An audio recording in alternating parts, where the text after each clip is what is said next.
Mr. Mayor Pro Tem, we are live. Thank you, Mark. It is now 7:07 p.m. It is June 1st, and I'm calling to order the Baldwin Park City Council regular meeting. Do we have either Pastor Flores or Pastor Jackson or both who can do an invocation?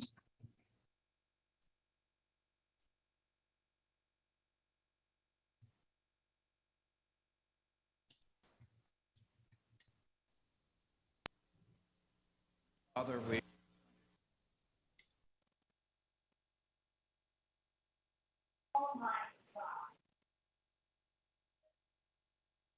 all right, now we're sounding. We give you praise, glory, and honor and thanksgiving. We need you in this city. We need you to lead, guide, and direct us, Father.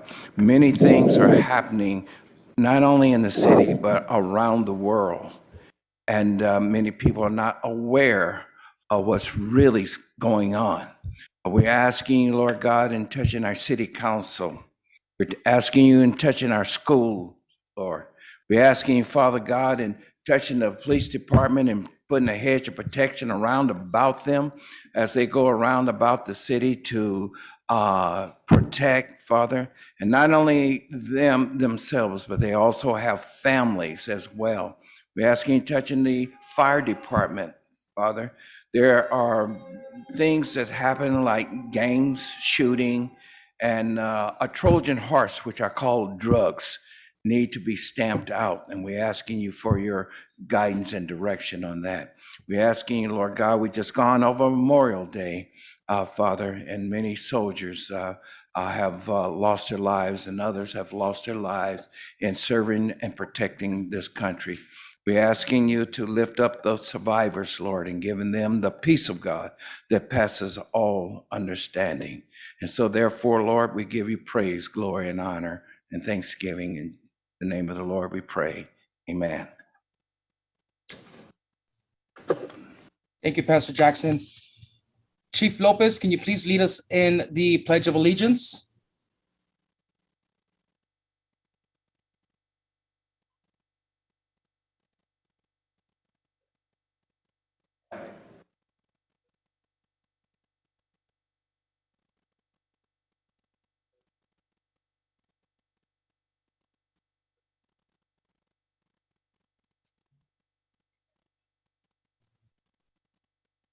Thank you for that, Chief Lopez. Madam City Clerk, can you please do roll call? Yes, thank you, Mayor Pro Tem. Councilmember Alejandra Avila. Here. Councilmember Monica Garcia. Here. Councilmember Paul Hernandez. Present. Mayor Pro Tem Daniel Damian. Here.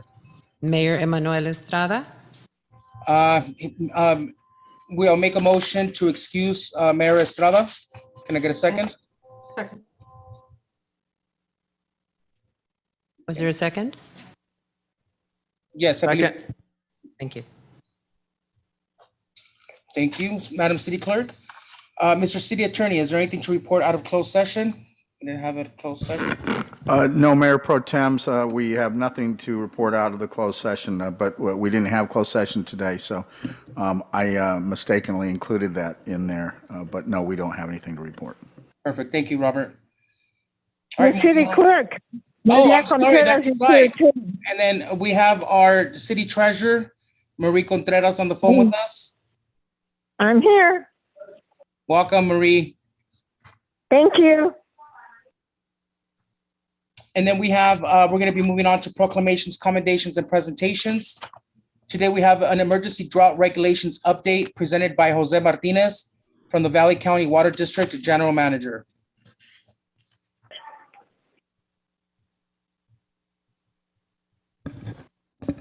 Good evening, Mayor Pro Tem, members of the City Council, staff, audience. I wish I had better news today. We're going to fire up a presentation here. And many people might have heard some news from LADWP today about certain regulations that we're passing. But I'm going to do a little clarification of what our customers here at Valley County Water District and what we have passed about a month ago or so. So if we can go to the, do I have controls of the slides here? Okay. So first of all, the current drought conditions, the first question I always get are we in a drought? And I've been doing this for about 25 years, and this is by far the worst kind of perfect, lack of a good word, perfect storm that we never got of what's going on. And certainly a bunch of threes kind of pop up. We've had 3 years of drought. Not only local precipitation have been nowhere near historical norms. Driest years projected with this coming up water year. We're projecting, if you look at the last 3 years, collectively, this has been the 3 driest years on record in the state of California, as well as the 3 driest months for 2022 from January to March. So certainly that had an impact. And probably the biggest impact that had inside the state is the reduction of our allocation to state water resources from the California Aqueduct, the state water project.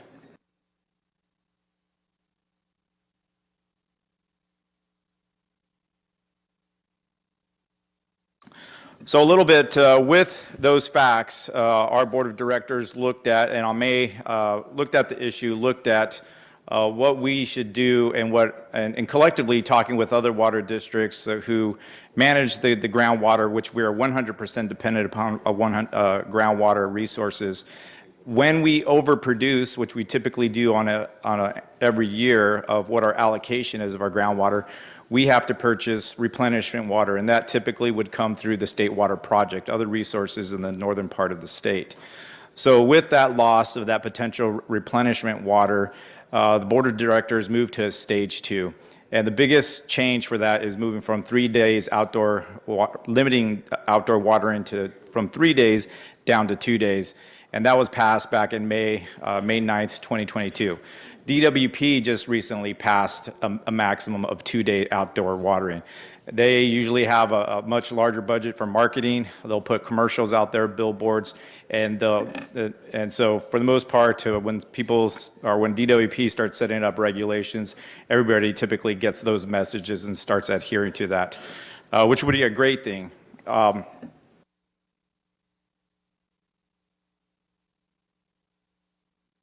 A little bit of what that stage 2 does. For our addresses within our service area, all the even ones will be able to water on Monday and Thursday. Those with odd addresses would be watering Tuesdays and Fridays. There will be no watering on Saturday, Sunday, and Wednesday. There are exceptions to this, such as some hand watering for trees and shrubs to add a little bit more watering to those, and that is one of the most efficient ways to add water to that type of vegetation. And we have been sending out different notices to our customers, and these are a sample of some of the door hangers in which if we do identify a customer that is not adhering to this regulation, that we would be posting these at their residence or business just to inform them at first of this regulation and to adhere to it as well. A couple other things, when people typically hear that there's limited to 2 days of watering, one thing we certainly don't want to happen is that individuals start watering all day on those 2 days of which they're allowed to water. And so certainly one of the biggest prohibited water uses is water runoff. So water is leaving your property or running off into the street. That is one of the prohibited, not only in our service area, but also throughout the state. We do ask customers if a leak has been identified that they fix it within 72 hours.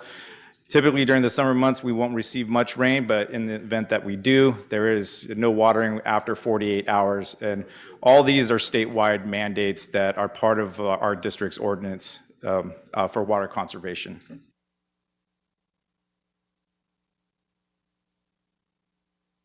We have been sending out customer notifications. Each one of our customers received one of these postcards to inform them of the change from stage 1 to stage 2 with the schedule of when they can water. We have been receiving questions, and we do have more information that is available on our website and through social media. So anytime any customer has any questions, we do invite them to call our office to talk to one of our customer service reps. But also our social media and website will have the most current any information that we have with regards to the current drought conditions, any available rebates, or other suggestions as far as how to conserve water. So just look at our social media and our website. One new, with the pandemic, we certainly looked at alternative ways in which we can communicate with our customers as far as conducting some type of at-home, both indoor and outdoor water surveys. So we did put together this little at-home, in-home water survey kit. These are available for our customers. They can go on our website, they can call our office, they can come into our office and receive one of these in-home water survey kits.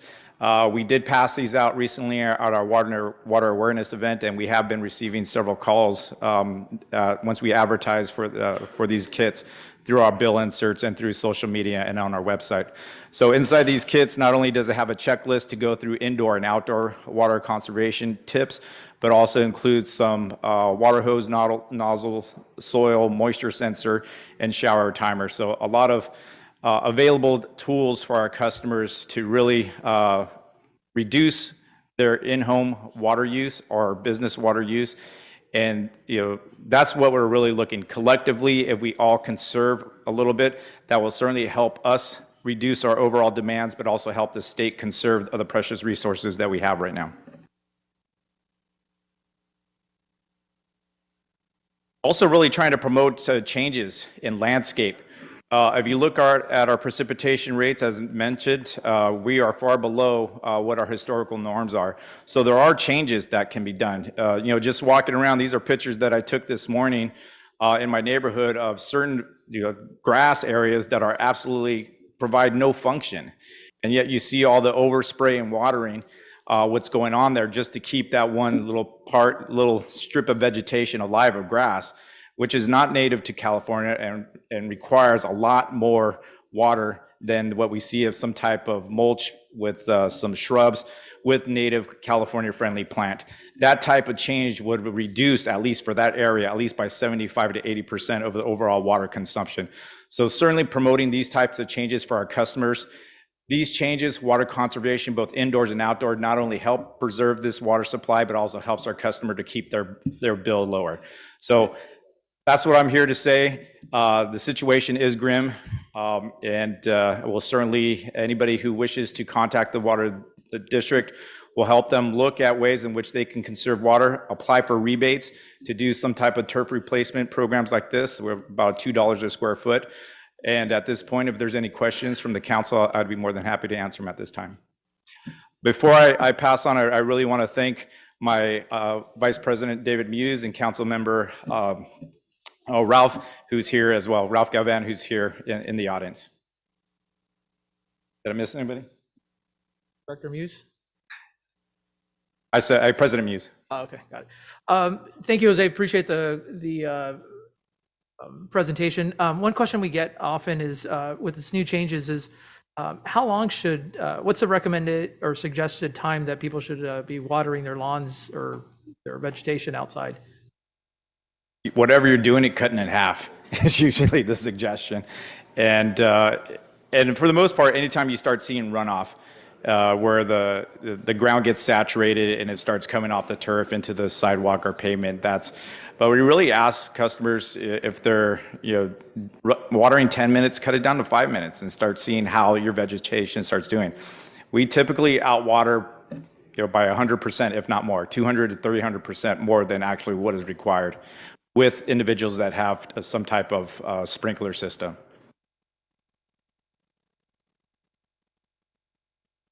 I'm going to get off easy today. I certainly appreciate your time, and like I said, I look forward for further partnerships with the city and looking for ways to conserve water. Thank you very much. I have a question. Oh, sorry. Go ahead, Councilmember. Thank you. Thank you, Jose, for that presentation. I do have a question. I know it spells out exactly here how many days people will have in case they have a water leak. Is there anything that you're offering for those residents that may not be able to afford to fix those water leaks because it is very Excuse me. expensive. I will repeat the question. I can hear. You can't hear me? No, can you speak more into this, your mic? Yes. My question, first of all, I said thank you for the presentation. It was very thorough. But my question is, do you have any program in place for those that would not be able to afford to fix a water leak, those on a fixed income that cannot afford it because it is expensive to hire a plumber to fix any type of water leak? Is there a program in place from your company? Currently, there is not a regional program to help pay for any type of repairs. The district, our responsibility will end at the meter, but we certainly do provide guidance, information to resources, and as ways for them to repair that leak. I do understand that certain copper repairs, but there are ways in which that the issue can be addressed in a cost affordable manner. So we will certainly provide guidance in moving towards certain fixing that issue. Okay, and let's say meantime you're providing the guidance to fix the situations, time goes by. So as time is going by, the fines are increasing. Are you still going to apply that fine knowing that the customer is trying to figure out a way to fix the problem that they have?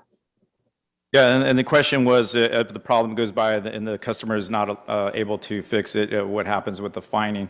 The Water District, we're not set up, our number one goal is not to issue fines. Our issue is to educate our customers how to be more water efficient and certainly provide guidance to our customers to make those repairs.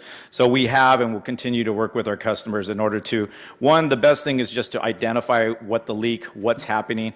If it's an irrigation, you can somewhat isolate that. If it happens to be a main valve, there are quick fixes in which can address the issue. And then when there's enough resources to do a bigger retrofit, if they have old galvanized line, they could potentially do just a patch fix at that location, and then at a later point replumb the entire house. Because if once galvanized starts failing, it might start failing in other spots. Okay, I like the fact that you are not going directly to the fines, but you will find ways to try to help the customers. Thank you for that, Jose. Correct.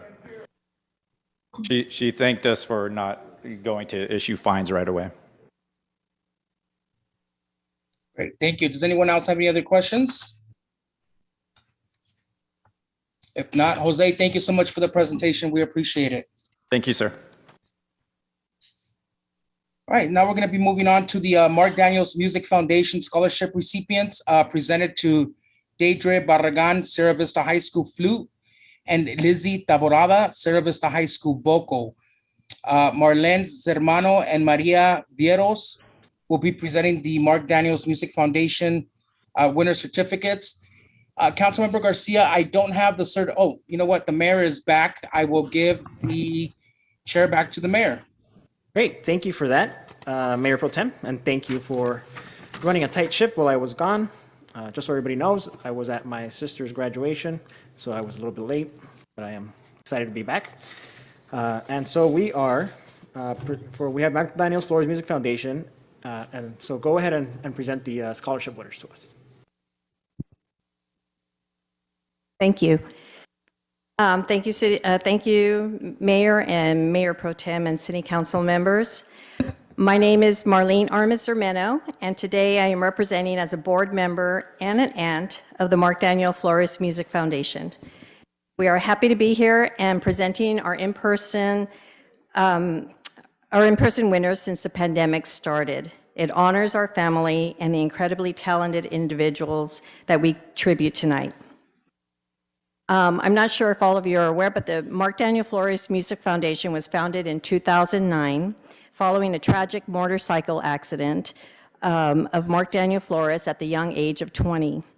To honor their son and love for music, his parents, Vida and Mark Flores, founded the foundation by granting music scholarships to high school seniors in the Baldwin Park community. Our first scholarship was given in 2010, and since then we've given 28 scholarships, including today's recipients. We are very proud of our past recipients who have gone on to become doctors, psychologists, teachers, and so on. and we look forward to the future of today's winners. Today, we're making history again as we are awarding 2 individuals from the same school, Sierra Vista High School. In 2016, we were able to provide 2 students from Baldwin Park High School. So I'd like to introduce the first one. So our first winner has been developing her skills as a musician, and in the 8th grade, her band director noticed and appointed her as sectional leader. This acknowledgement opened doors for motivation and skill development. These talents traveled into high school, adding more musical accolades in marching band as well as academics. She received a Superior Award for Duo and Excellent Award for Solo. She participates in her church's gospel band and has also won the Baldwin Park Women's Club Scholarship Award. She believes in the community and has joined numerous clubs. She was the first vice president of the HOSA Club, and she's also joined We, Leo, sports medicine, and psychology clubs. All these activities, such as music, academics, and community clubs, are making her a bright individual for her goal of being a cardiologist and professional musician. Ladies and gentlemen, I would like to introduce our first 2022 Mark Daniel Flores Music Scholarship recipient, Deidre Barragon.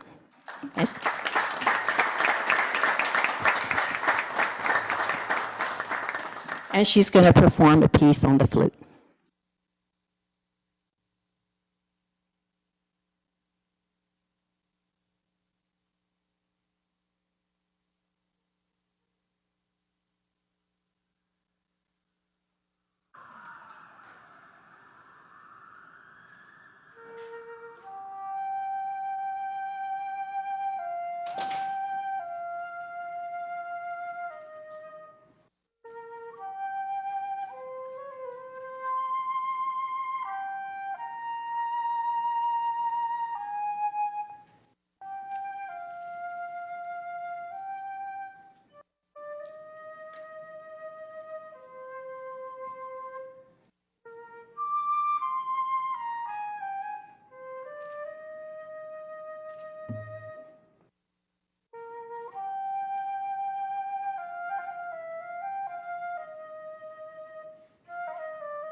for giving her scholarship money.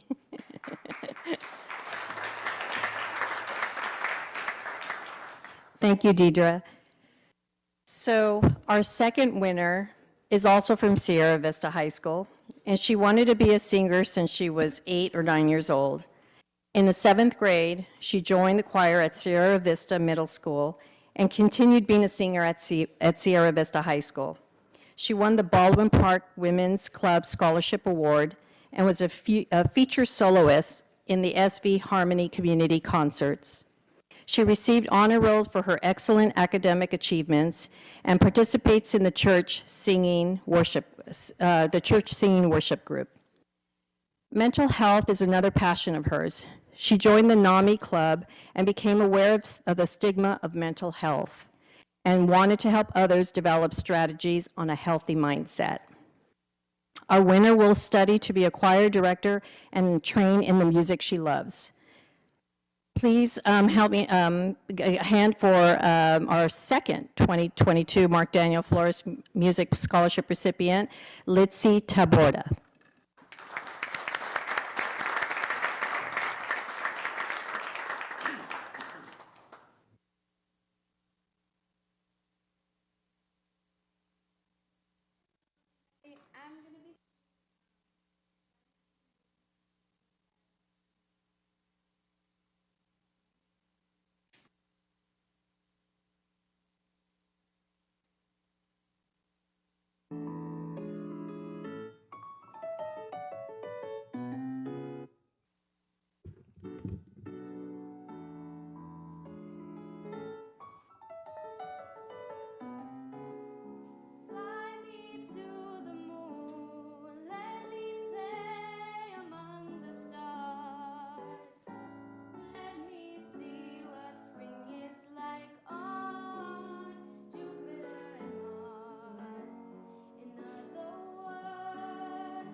Thank you, and thank you, Litzy, and thank you all for giving us the opportunity to present these wonderful recipients their awards.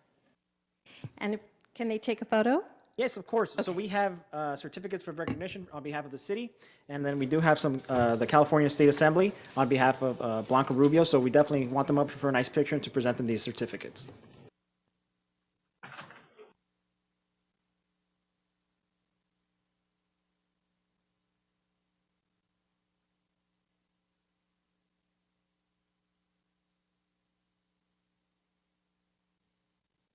Come to the side. Yes.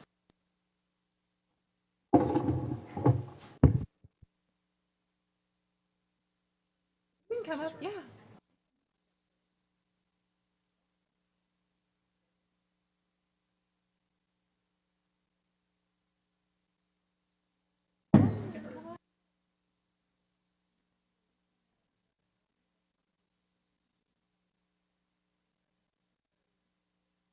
Congratulations. Oh, thank you.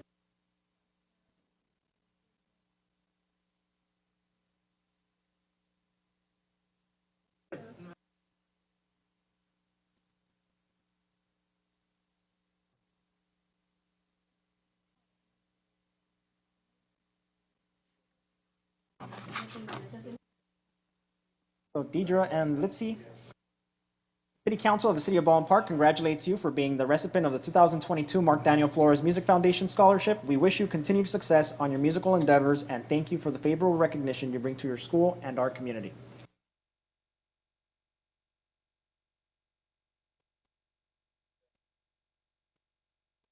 And then I do have a certificate on behalf of the State Assembly. And then it says, I join the residents of the 48th Assembly District in congratulating you on receiving the 2022 Mark Daniel Flores Music Scholarship for your vocal performance. I commend your dedication to your future and wish you future success.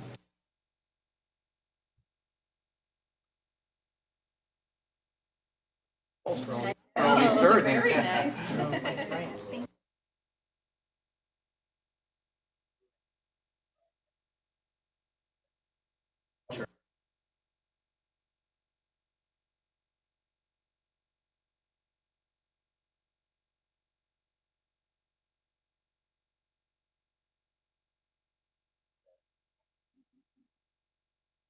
So.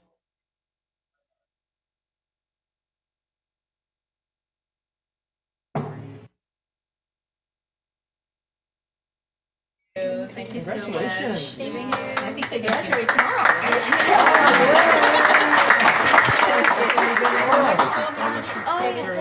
Oh, yes. Okay. Oh, it's,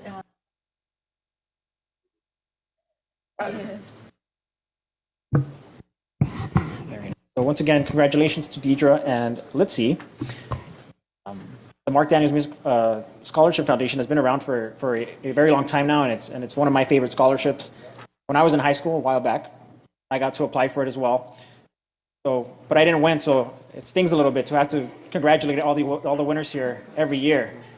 But congratulations, I'm very excited for you all, and I really encourage you to continue pursuing music and making sure that it's a part of your life.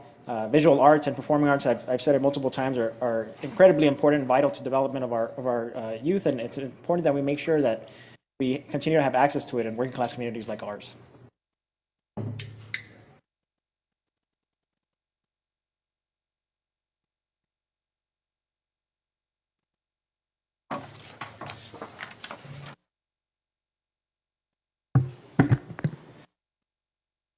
And then we are now officially in June. The City Council will proclaim June to be Pride Month here in the City of Baldwin Park. And to receive these proclamations, we do want to invite Ralph Galvin, one of the board directors of the Valley County Water District, and the Caballero family, up here with us to the center.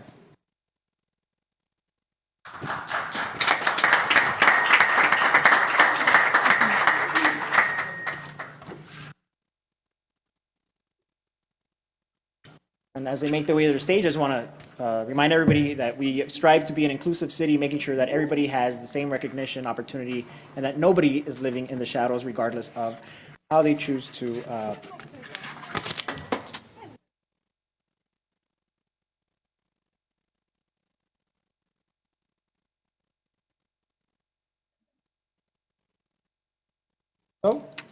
Whereas for more than 50 years, June has been celebrated as LGBTQ plus Pride Month nationwide in honor of all lesbian, gay, bisexual, transgender, and queer citizens.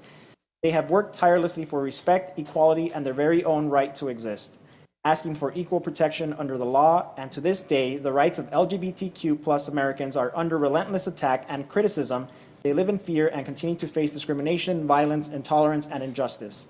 And whereas everyone should be able to live without fear of prejudice, hatred, and brutality, regardless of ethnicity, religion, sexual orientation, age, mental or physical disability, and whereas we celebrate and support the LGBTQ plus community and Pride Month and demand equal rights for all, we uphold and commit to delivering awareness, safety, protection, and equality.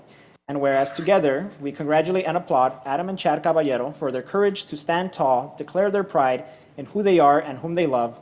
Baldwin Park's highest priority is to support all LGBTQ plus Americans in our community across America. And whereas, together we congratulate and applaud Director Ralph Galvin for being the first openly LGBTQ+ elected official in the Valley County Water District and for his courage to stand tall and declare his pride, Baldwin Park's highest priority is to support all LGBTQ+ Americans in our community and across America. Now, therefore, I, Emmanuel J. Estrada, Mayor of the City of Baldwin Park, along with Mayor Pro Tem Daniel Damian, council members Alejandra Avila, Monica Garcia, Paul C. Hernandez, City Treasurer Maria A. Contreras, and City Clerk Marlene Garcia, do hereby proclaim June 2022 as LGBTQ+ and Pride Month in the City of Baldwin Park and call upon all citizens and community members to recognize and support Pride Month and to wave your flags of Pride high.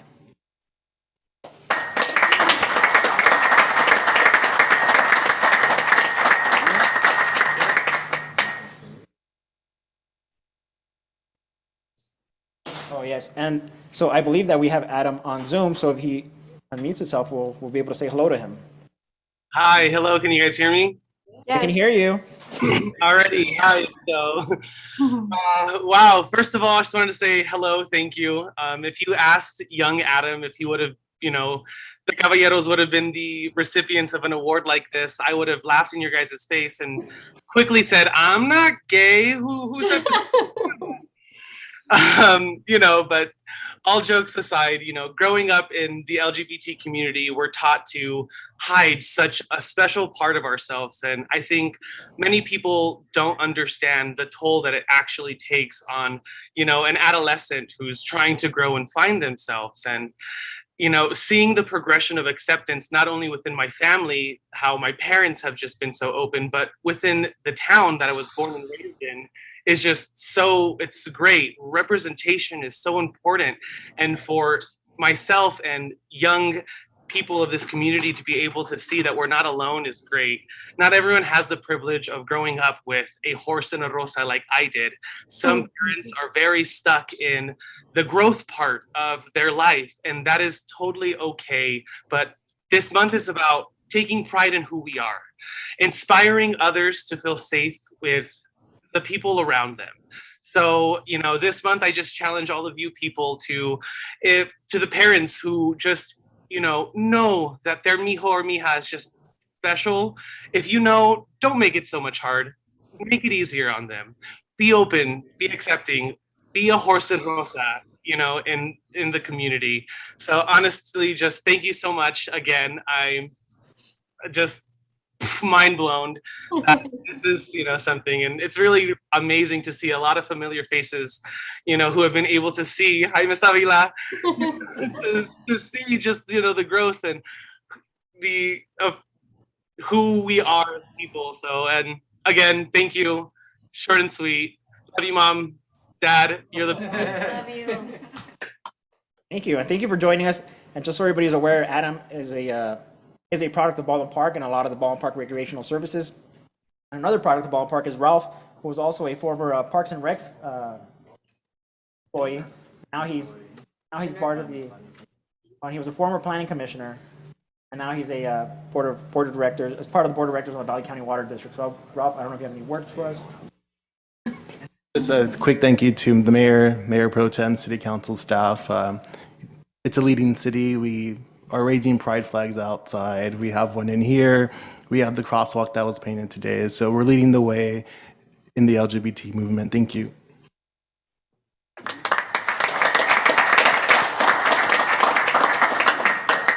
Thank you, and I want to thank the Caballero family and Ralph for coming out. Regardless of your orientation, Pride Month is important to all of us. It is a important reminder that even though Pride is now a moment of celebration, and it's still a part of a struggle, and that struggle started a long time ago with drag queens fighting to make sure that they were represented, that they had rights, and that they were being treated equal and fair. So it's very important to pay attention to history and support the struggles of others, because in one way or another they affect you. So here is to equality for everybody. Take a nice picture. Council, I don't know if you want the floor. If you do, please. Yes, Mayor, may I say something, please? Yes, Can you hear me? Councilmember Avila. Can y'all hear me? Yes. First of all, congratulations to both Adam and Mr. Galvan. I want to say I've known Adam since he was a teenager. He was 12 years old. And I love the way you spoke, and I am not surprised. And yes, mom and dad had a lot to do with helping you be who you are and show who you are and not be ashamed who you are, because there's nothing to be ashamed of. You are an amazing young man that has pushed forward. Nothing has stopped you regardless. And it's a good message that you gave to the rest of the community to shine, show your light, and for those parents to accept their children for who they are, because we are all special. We're all different, but we all have a big heart. And I know you do, Mr. Caballero, because I've seen it. So congratulations to you. I've always been super proud of you, and I want to cry because you know I am. And it's an honor to know you, to know your family, and to have been part of your lives for so many years. So congratulations.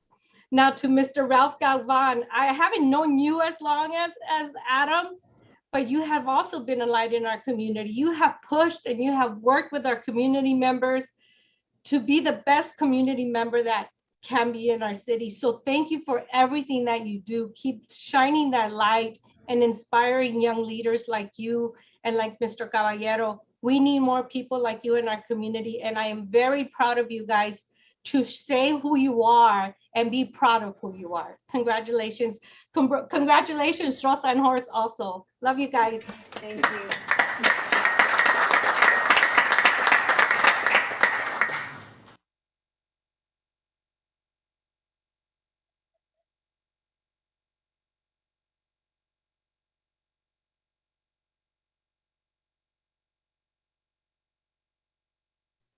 You look amazing, Adam.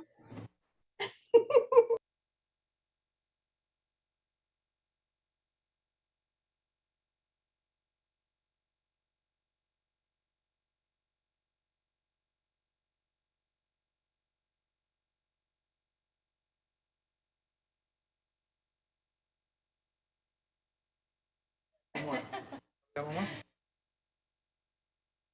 A funny one. Woo! Love you guys. Homework.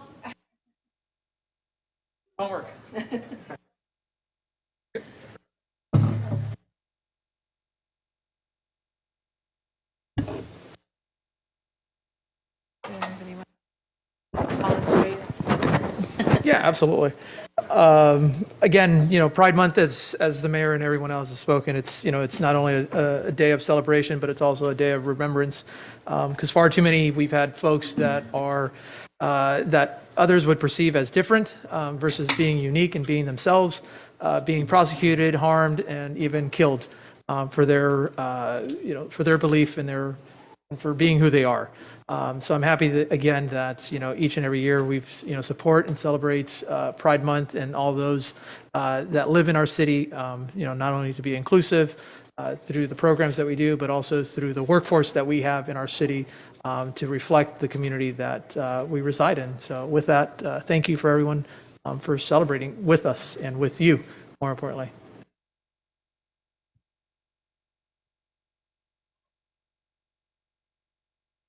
So, Mayor, I guess I'll add my comments. First of all, I want to echo what everybody has said and acknowledge Director Ralph Galvan, who has been a wonderful leader in our community. Now he's leading, this very important movement in the city. And I'm sure that there's just so much pride that comes along with that. So kudos to you and for setting the stage here in the city of Baldwin Park for compassion and for support. And also to Adam. I haven't had the pleasure of meeting Adam. I know your parents, for many years. And it's wonderful to see that Rosa Caballero and her husband are also leading in this community and showing, the support at the home. And what it could be like at home for, individuals who feel that they've been ostracized in some way, but at home, that's where it all starts. And so when you have the compassion, when you have the support from your family, you can do anything, right? So I want to acknowledge, Director Galvan, Adam, but also Rosa Caballero and her husband being parents and being, guardians of their children and helping their development along to make sure that they have what they need. And again, it comes down to compassion and just having the support, and we all deserve that. So thank you. Great, thank you for that. And before we end the proclamation celebration, just want to let everybody know this is actually the second year in our city that we do this Pride Proclamation, so it's a pretty big deal to me. If you pass the front of City Hall, you can see that we painted the crosswalk rainbow colored for the first time ever, and there's pride flags hanging at every city facility. And also for the first time this year, I believe, Manny, just confirming, our first concert at the park is actually going to be incorporated with a pride theme, and we'll have Mariachi Arcoiris.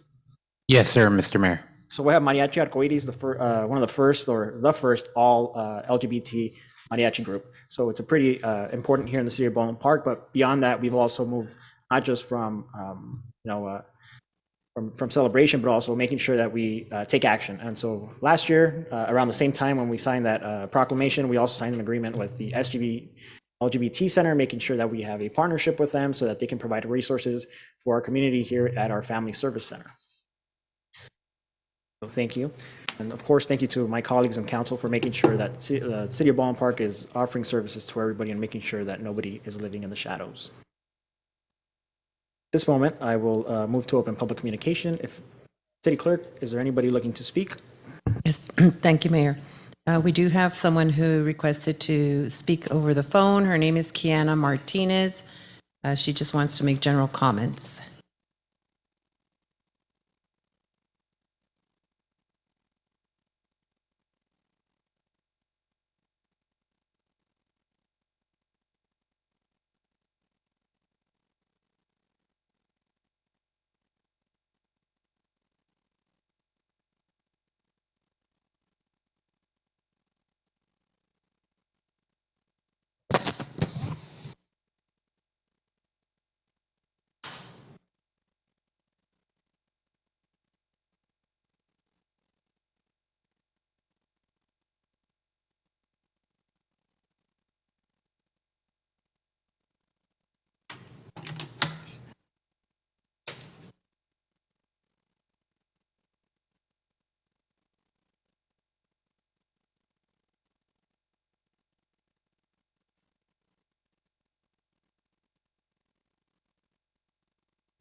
Yeah, we've tried twice and she's not answering.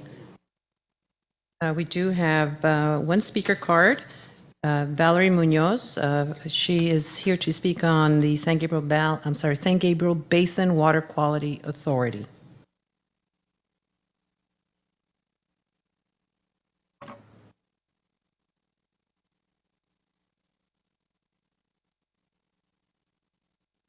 Can you hear me now? Yeah.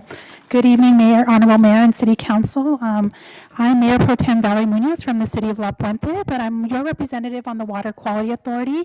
Water Quality Authority is responsible for the cleanup basin here in the San Gabriel Valley and our water aquifers. It was a special district created back in 1992 to facilitate the cleanup efforts here in the San Gabriel Valley. As of today, even during COVID and all of our lockdowns, this year alone, we have managed to continue to secure $47 million in a combination of federal appropriations, Prop 1 grant money, and Prop 68. So today I was just coming in to invite you to our upcoming webinar, which is a special update for city officials. It will be hosted on Tuesday, June 21st at 12 p.m. It is a log on Zoom. Topics include why is WQA important to your city, as well as water quality regulatory processes and funding updates and opportunities. So hopefully you will join us that day. I also left some flyers and my business card with my personal number on it if you had any questions. In addition to that, we are opening up to provide our local elected officials with with tours of our basin cleanup efforts. So if you are interested in a tour, we'd be more than happy to accommodate that.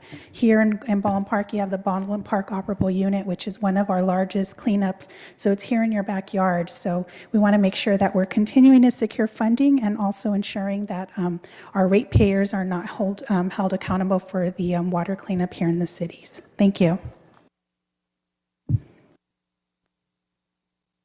Thank you. And those are all the requests that we received, Mayor. Great. So at this time, if you didn't fill out a card, now is your time to speak.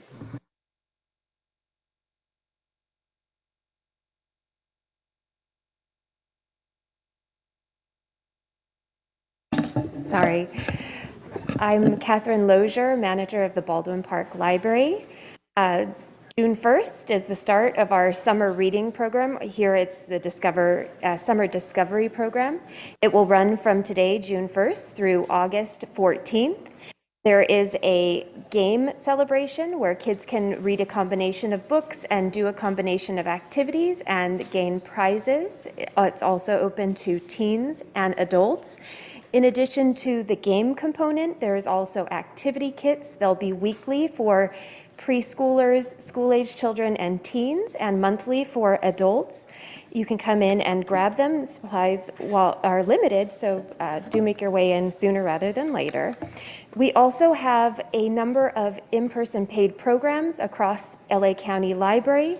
Baldwin Park's paid program for June is going to be Rudy's Radical Science Show, where there'll be in-person physical and chemical science experiments and a very action-packed live performance. It will take place on Saturday, June 11th at 3 p.m., and it's best for ages 5 through 12 and a parent. Attendance will, pre-registration is required, and it will open 1 week prior to the program. And then for our 7th year, we will be hosting lunch at the library. It will be every Tuesday through Friday from noon until 1.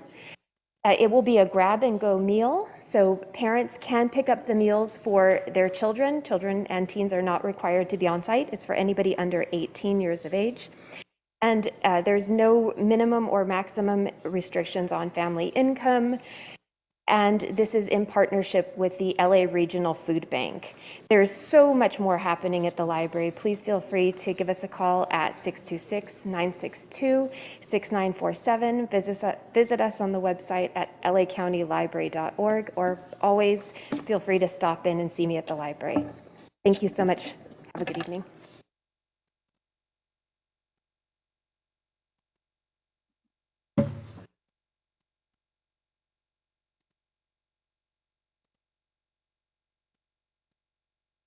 Hello, Baldwin Park residents, ladies and gentlemen. Number one, you people are spending a lot of money. No wonder you gotta ask everybody in the world for money. The only trouble with this is you're gonna ask for us to pay for it. Don't you guys get tired of that? Or that's the only thing you know? You're hitting the businesses, you're hitting the gas stations, you're hitting everybody. We're all paying it. So why don't you try to change something? You know, you don't change anything. You just look at us and say, oh, well, 3 minutes, sit down. Well, water, the gentleman that was up here from the water district, he's about 3 years too late. We're gonna run out of water. You guys don't start enforcing this, we're going to run out of water. And then the Russians will be here. That sounds pretty nasty, don't it? We need to conserve, and we're not doing it. Are we just looking at each other, or are we going to just start saving water? You people have planted all this new bushes out here on Ramona. Are you going to water them or let them dry up? What you should be doing, City of Baldwin Park has maybe this much land in front of me, they so claimed. It's green. You people should come in, tear out the grass, and put in tart, and then put in that artificial green grass. That would save a lot of money, a lot of water. But no, you're not going to do that. You're going to do it. You're going to plant trees. You're going to put more buildings up. You're going to consume more water. Every apartment you build, you're adding a bathroom. So that means more water used. And my 3 minutes are going like mad. As far as the city taxes, no city taxes. Don't you guys think the gas tax is enough? Or you just don't care? It seems to me and the city council, oh, where's the other two people? Oh, they don't have to show up. Very bad city council, very bad. You people are paid to be here, you should be here. I know, Mayor, they can do whatever in the hell they want. Well, I think you're all wrong. The residents of Baldwin Park did not put on the ballot, they can stay home. Your time You is up, should sir. be here. Your time is You're up, here, sir. what, maybe 2.5 hours, Your 3 time is hours, up, sir. and you go home. Your time is up, sir. I didn't volunteer to be city council member. They did. We voted you people Your in. time is up, to sir. vote you out. Thank you very much.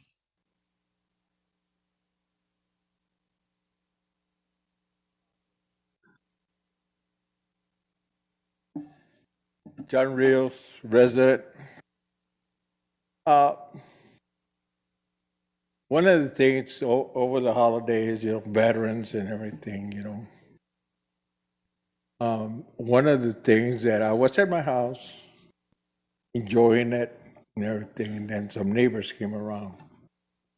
I would say around 1, 2 o'clock in the afternoon. I thought we had gotten rid of all the street vendors. And I said, what are you talking about?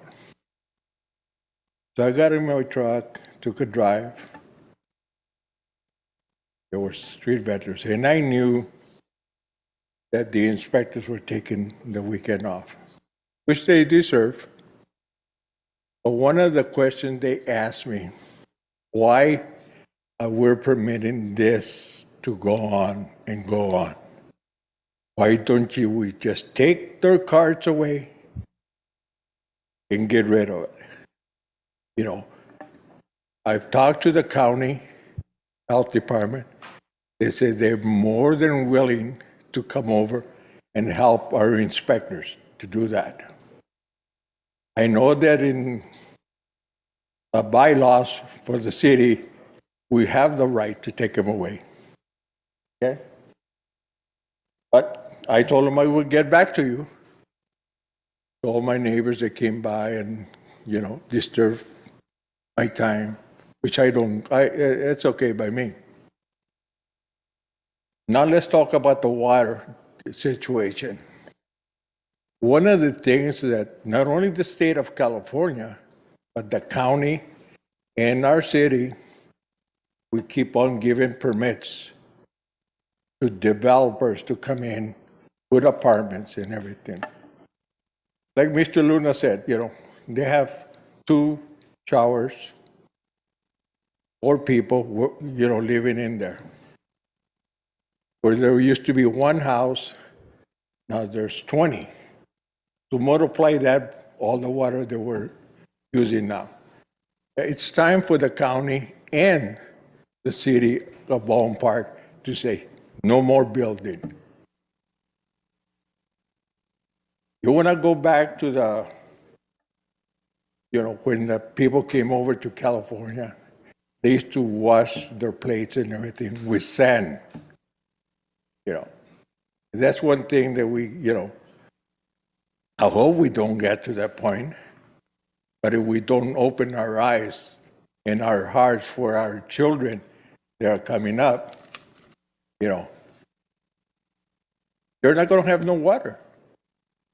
You, Mayor, you have a child. Your time is up, sir. Okay.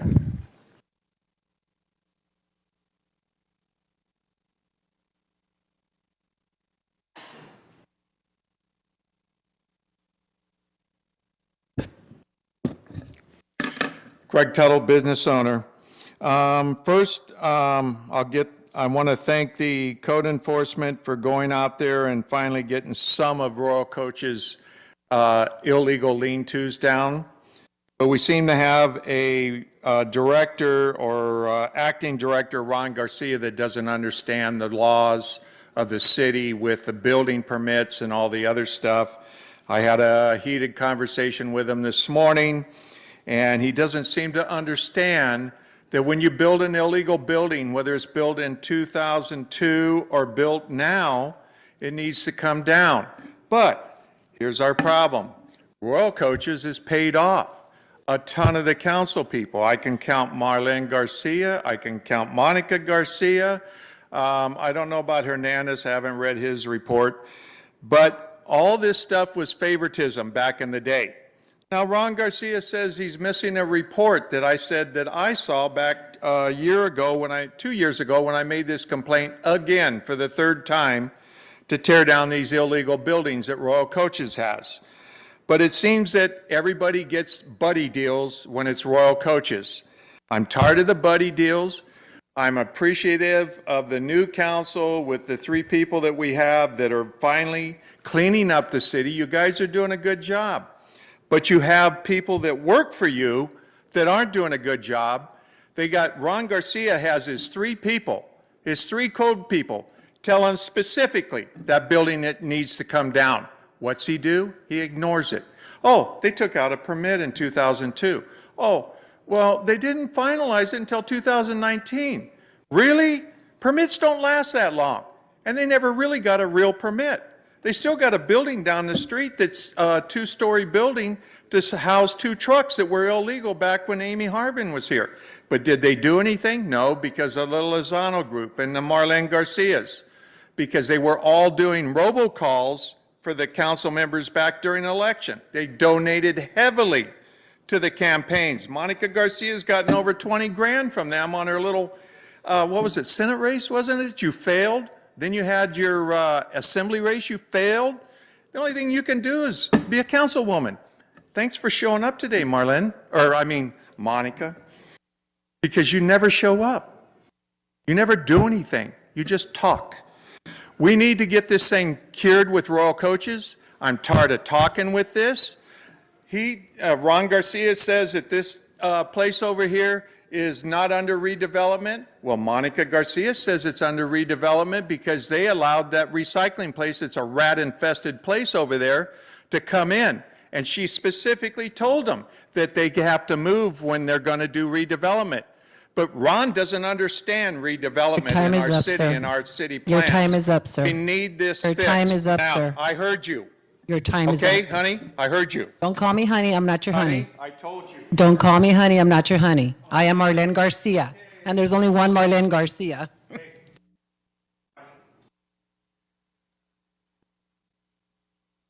Mayor, I don't mean to interrupt right now, but that is really disrespectful, and I would expect that the council would stand up to that kind of behavior. That's very disruptive. It's very disrespectful.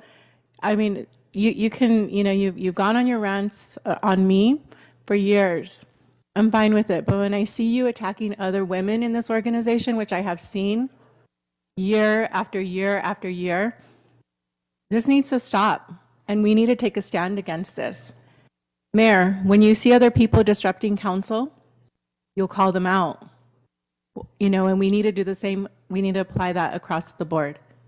So we need to take a stand against people that bully women. It's one thing to express your opinion, but it's another to act out and to be completely disrespectful in the way that you were. So I need to take a stand on that. I don't know if anybody else wants to. I concur with you. We just need to, this has to be an opportunity where we have, feel free to share your opinions. That's not a problem. But again, we also have, sometimes we have audience members. We have children that are watching this at home and when they come here also. So again, I implore and explore and ask our participants and our residents to be respectful of, when they come here. And I guess, and more importantly, we do have a rule of decorum, if I remember correctly. So we should make sure that we continue to address that and maintain that standard as always, as we have in the past. And I'll also add with the organization that has a strike against it in terms of sexual harassment, it's something we absolutely need to take. When there are comments that are derogatory towards women, even honey is very disrespectful. It's bullying from a male person to a woman. That's very bullying, and I will stand up against that. We've had sexual harassment in this organization. There was a lawsuit and a verdict, and it was to the tune of $7 million, if I'm correct. So this is something we absolutely have to take serious, every one of us. Thank you. Great, thank you. Continue, please. Okay. Ready. Okay, my name is Abel. I was from Missions. I live in Baldwin Park for 40 years. I've been a Sorner 35 years. Okay, this is Mr. Taro says it's okay because the same thing what Royal Coach is doing, they tear down my building too. The same thing I feel now. He has tear down his building too. He spent $200 out over there in my place for nothing. When the old mayor, he sent the code enforcement over there always to give me fines to demo my building. Why Royal Coach has the same buildings like me? He has to tear down too. Okay. Okay, my second thing is thank you to the city yard for helping me to clean the city and all that. It's the police, the chief of police, to send the good police over there to help me, okay? Still, we have too many things to do in Baldwin Park. The homeless, the motorhome parking behind the Elton Street, too much trash, graffiti, and still we have to do all that to clean more the city. There's a lot of width in the sidewalks. I have another question. Why the schools, they don't have too much protection for the kids? You see what's happening now. They have to have more protection, more security over there and all that. Okay, and that's it. Thank you.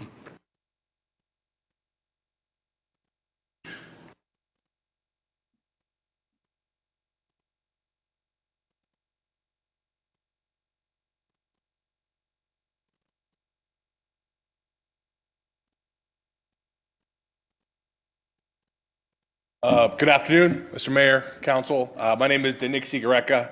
I am here with Service Employees International Union United Healthcare Workers West, also known as SCIU, UHW. We represent over 100,000 hospital workers across the state, many of whom live and work here in Baldwin Park. I first and foremost just want to come to introduce myself and meet several of the folks here. Beautiful city, and I didn't think I'd show up to great music, so that was fantastic. A great way to start off the city council meeting. I want to thank the council for being good supporters of healthcare workers, of working people that really have been through a lot during this pandemic, have put their lives on the line to provide quality service here for the city of Baldwin Park. We look forward to doing that, and we look forward to working with the council in the years to come. Thank you so much.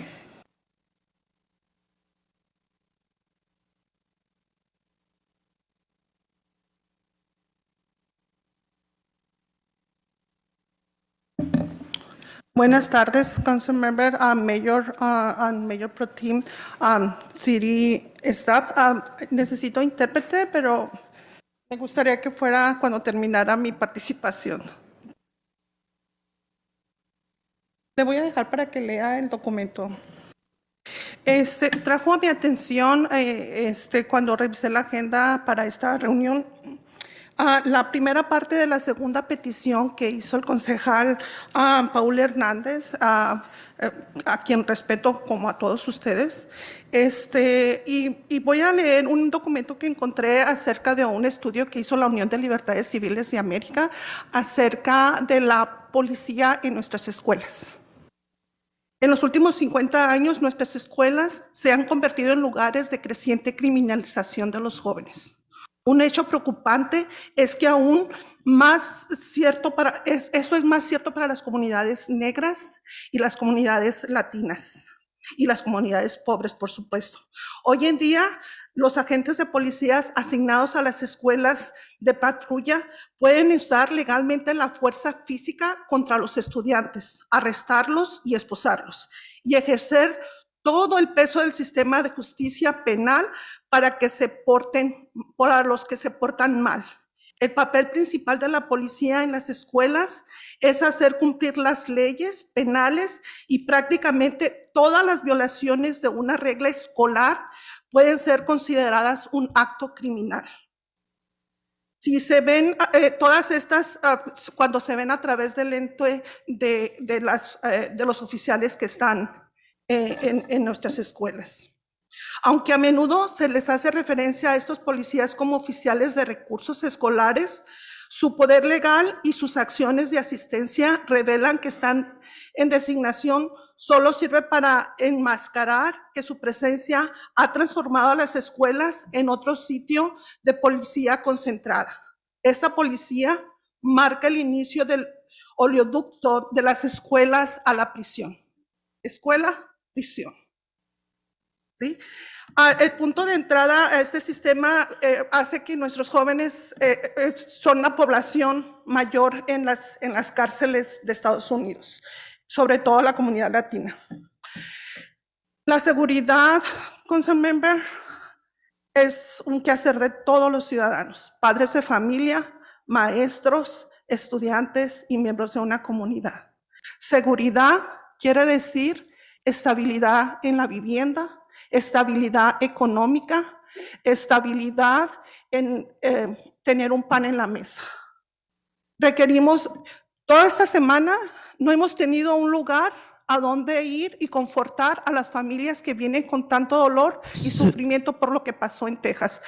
Le pido que reconsidere. Gracias. Nomás quiero tomar un minuto.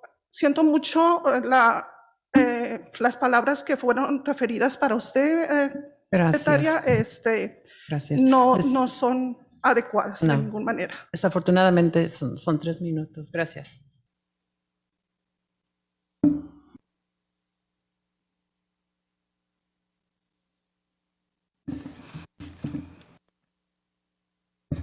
Good afternoon. Honorable Mayor, Mayor Pro Tem, members of the council. I will talk to you about a couple of points in the agenda. In regards to what Councilman Raul Hernandez had said first, in regards to reading a document and the presence of police in our schools, that increases the criminalization of our young people, a disturbing fact that is even truer for poor Black and Latino communities. Today, police officers assigned to patrol schools can legally use physical force on students, arrest and handcuff them, and bring them the full weight of the criminal justice system to bear on kids who are simply misbehaving. The primary role of police in schools is to enforce criminal laws, and virtually every violation of a school rule can be considered a criminal act if viewed through the police first lens. Through this police, they are often referred to as school resource officers. Their legal power and attending actions reveal that this designation only serves to mask their presence has transformed schools into another side of concentrated policing. Such policing marks the start of a school-to-prison pipeline, the entry point to the criminal justice system for too many kids, and fuels mass incarceration. We are here they should be able to provide security and stability at home, in the community, through the parents, and in different situations, providing them food to eat. I'm also sorry for the comments that the gentleman heard for a lady. I'm really sorry about all that.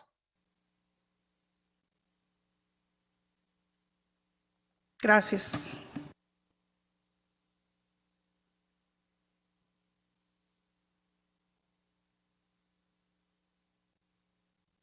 Great. Anybody else?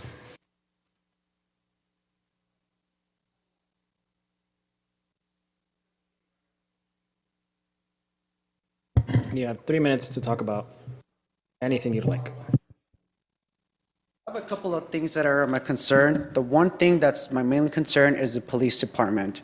I have been brutally attacked. I have been assaulted. I have been dragged out of my home for unlawful reasons. I was violated of my civil rights.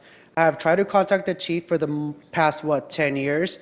It's been impossible for me to talk to any of the chief. The first chief that I was able to speak with was the Chief Robert Lopez. So I appreciate him answering the phone call when I did call him. I've been getting attacked by my neighbors, harassed on a daily basis by these people. I've contacted the police department. I have been hospitalized away from my pets for a very long time.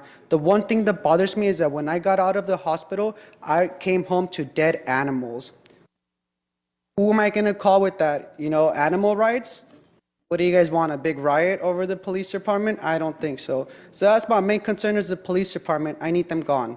We've had multiple problems with them over corruption for the past 15, 20 years. You know what? They're not qualified for the jobs. I had to repeat myself multiple times. Coming home to a kid calling me the B, every single time, whether I come with food, whether I come from shopping, just harassing me. I don't know if they're stalking me. I don't know if they have people following me, but I'm going to put a stop to that because I've contacted multiple police departments, multiple police agencies while, contacted many people. I've always been the same dispatcher 4040. So I don't know if they're working together. I don't know if they have association, but it's always the same people coming to my home and disrespecting me. Now, I've had people burning out all along Olive Street and where my friends live, their homes. So I don't know if it has to do with my neighbors having friends doing dirty business for them, but that needs to stop because they're doing it where we live, where families come home to with their kids, with their pets, whatever the case might be. That needs to stop. You guys need to find them. Whoever it is, they're doing it on purpose. It's not even burning out. I'm showing off my car. I'm disrespecting your house. I'm disrespecting your neighborhood. I don't care about your families. That's how I see it. That's my main concern as a police department. Your budget is at 65% for these police department. The least you can do is train them how to de-escalate situations. When I have neighbors harassing me over and over and over, and I'm the one that's calling the police department, they're claiming there's restraining orders that I was never served on, there's a problem there. When I contact the police department to ask them for verification for this restraining order and I don't see anything to show proof that I saw the restraining order, there's a problem there, and I'm going to put a stop to that because the officers keep coming to my house claiming there's a restraining order. There is no restraining order. If the judge can't find it, if the clerk can't find it, how come the officers can find it? Nobody else but the Baldwin Park Police Department. That's it. That's my main concern is the Baldwin Park Police Department and their brutality. I got thrown on the floor. I had officers stomping on my back, and I was yelling, I can't breathe. Your time is up, sir. That's fine. Always their time. Thank you.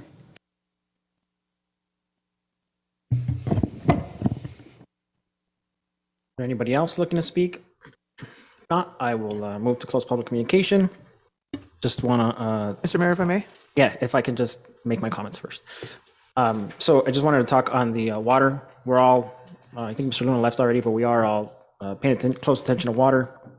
I know that we are making great strides in bringing in projects, and I want to make sure that we prioritize that, especially with the budget. Saving on water is going to also reduce the cost for the city, and I think it's a win-win. So I just want to make sure that staff continues to find creative ways to enhance the city while reducing our water usage and making sure that we're planting only drought-tolerant plants. I know SEIU has a ballot initiative going around, and it will impact some of the biggest employees here in the city. So it's important for us to be as educated as possible on all these ballot initiatives. There are other ballot initiatives that not only the city is putting on here, but also other petitioners. So based on the fact that that's one of the big ones that affects a big employer here in the city, I think it's important that we try and seek an impact report to understand how it would affect the city in the long run. So, Councilmember Hernandez, go ahead. Thank you, I appreciate it. Chief, if I could ask if you could just speak with the constituent in regards to his concerns this evening, we would certainly appreciate that. Yes, sir. Follow up with those issues. Sounds like he hasn't had much response or feedback or clarity in regards to his situation. And if we have to, if it's regarding some other neighbors, maybe we could look at the LA County Neighborhood Prosecuting program. I know they also have some mediation programs out there available. So maybe we can work towards that endeavor. Thank you. Yes, sir. Mayor, if I may? Yes, Mayor Pro Tem. Yes, thank you, Mayor. I just want to make a quick announcement. The Baldwin Park Women's Club will be hosting a community resiliency model introductory workshop that is created by the Trauma Resource Institute and the Community Resiliency Model. What you will learn at this workshop is simple skills to help you get back into balance with mind, body, and spirit, how to reduce symptoms related to stressful or traumatic events, how to build resiliency for yourself and your community.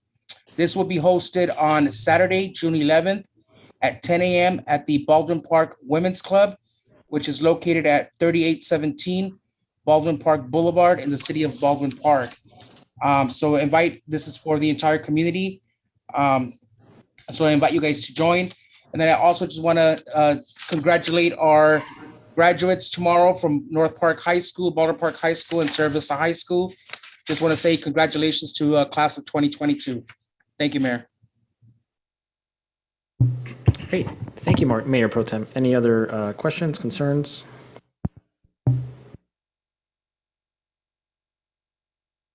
All right. If not, we can move on to the consent calendar. Is there any items council is looking to pull? Mayor, I'd like to pull number 4.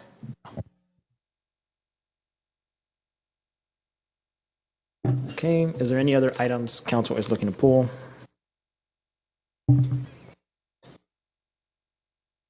I'll make a motion to pass items number 1 through 7, excluding item number 4. Can I get a second? Second. City Clerk, roll call, please.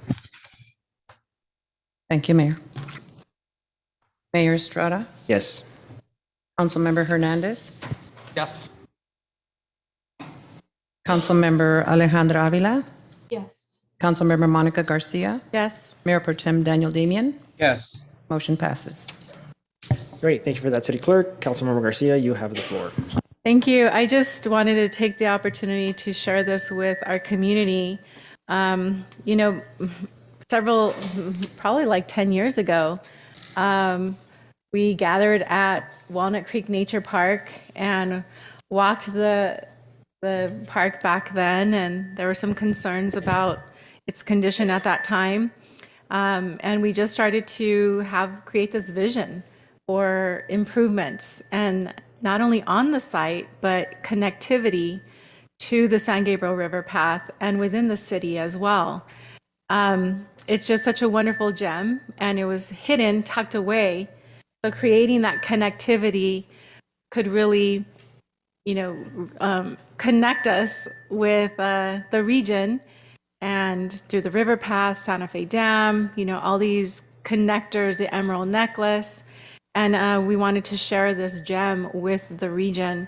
So I just wanted to highlight that we have this wonderful project coming online. It has taken years and a lot of staff work and commitment to carry this through over the years. Recreation and Community Services, Public Works, and different departments that have contributed to this. But we're going to get our connectivity here, and it's an exciting project for our community. I just wanted to highlight the project will create a bikeway along the San Gabriel River from Ramona Boulevard to the Walnut Creek Wash, and connection to Walnut Creek Nature Park. There will be bike enhancements, ramps, sidewalk enhancements, crosswalks. So this is an exciting project. I just wanted to take a moment to celebrate it and really to thank our staff for all the diligence in getting the grant monies. This project started with external funding sources. And, we were super creative in leveraging partnerships. And it was very exciting to see it take off. And now we're celebrating this $1.2 million contribution that will create this connectivity. So just wanted to celebrate that, thank our staff, and share that with the community. And I'll make the motion to approve if nobody else has any questions or comments. If I may, Mr. Mayor? Yes, Councilmember Hernandez. Thank you. No, first and foremost, thank you very much, Councilmember Garcia, for working on this and kicking this off along with the previous council and all the other council members that have been in the past that have worked on this. And of course, Manny, for your diligence of all the, and all, along with also with our supervisor and also our state legislators who have worked towards this over the last couple of years. As you mentioned, the connectivity to the Emerald Necklace that goes around the 605 and the 710 water spillways, essentially, canals, provides an opportunity for recreation and exercise, but not only for bikes, but those that want to take a walk from our city and be able to connect to the larger network of pedestrian / cycling recreational pathways. I won't even call them bike paths because you see everything and everyone out there, including parents with their children, up and down the river bike paths here along the 605 and the 710. So congrats. We look forward to seeing this, and I guarantee you I'll be one of the first ones out there, even when it's being developed. You want to second my motion? Second. Great. City Clerk, roll call, please. Thank you, Mayor. Councilmember Monica Garcia. Yes. Councilmember Paul Hernandez. Yes. Councilmember Alejandra Avila. Yes. Mayor Pro Tem Daniel Damian. Yes. Mayor Manuel Estrada. Yes. Motion passes. Thank you for that, City Clerk. So at this moment, we move on to our public hearing, and we have a public hearing and adoption of resolution number 2022-028, ordering the assessments for the citywide landscaping and lighting maintenance assessment district for fiscal year 2022 to 2023. So at this moment, I will officially open up the public hearing. So anybody looking to speak in favor may do so now. Seeing that nobody is looking to speak in favor, anybody looking to speak in opposition may do so now. And seeing that nobody is looking to speak, I will officially close the public hearing, and I will make a motion to pass and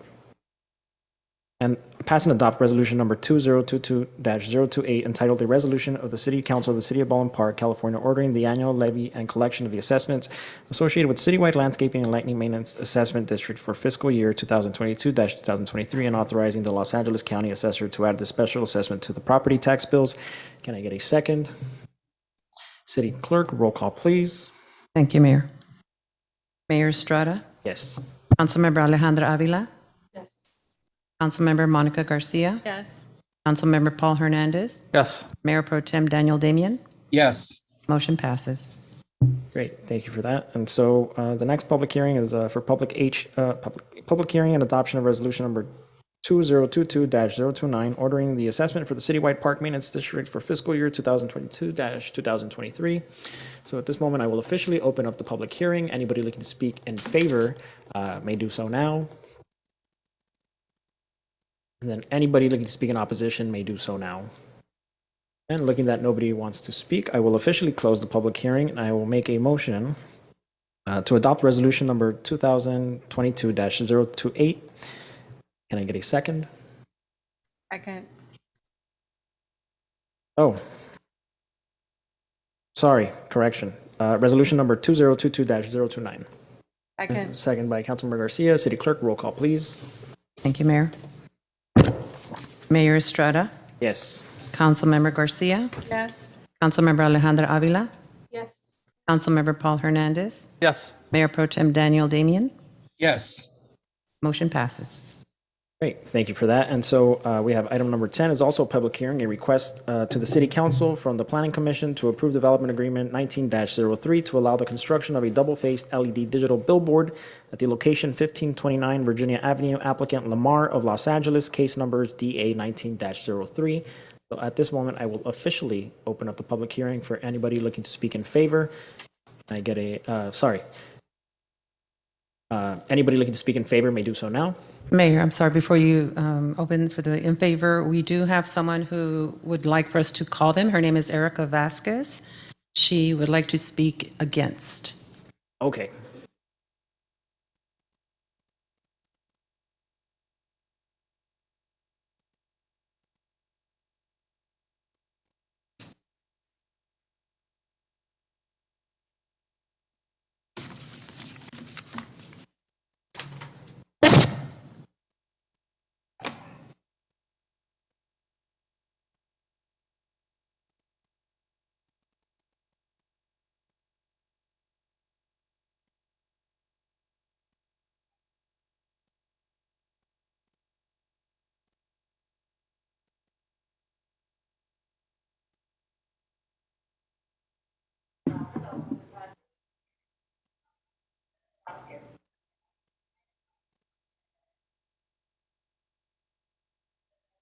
across the street from the proposed location of the LED billboard.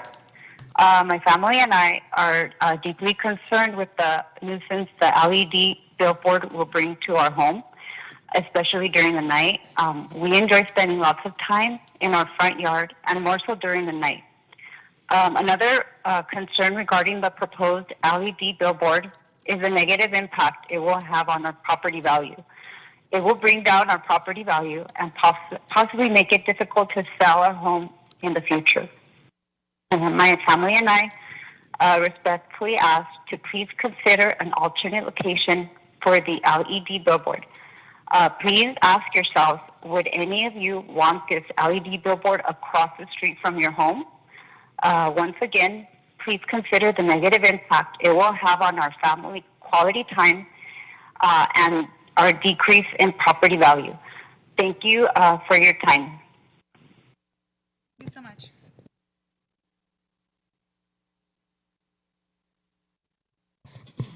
Great, thank you for that. So is there anybody else looking to speak in opposition?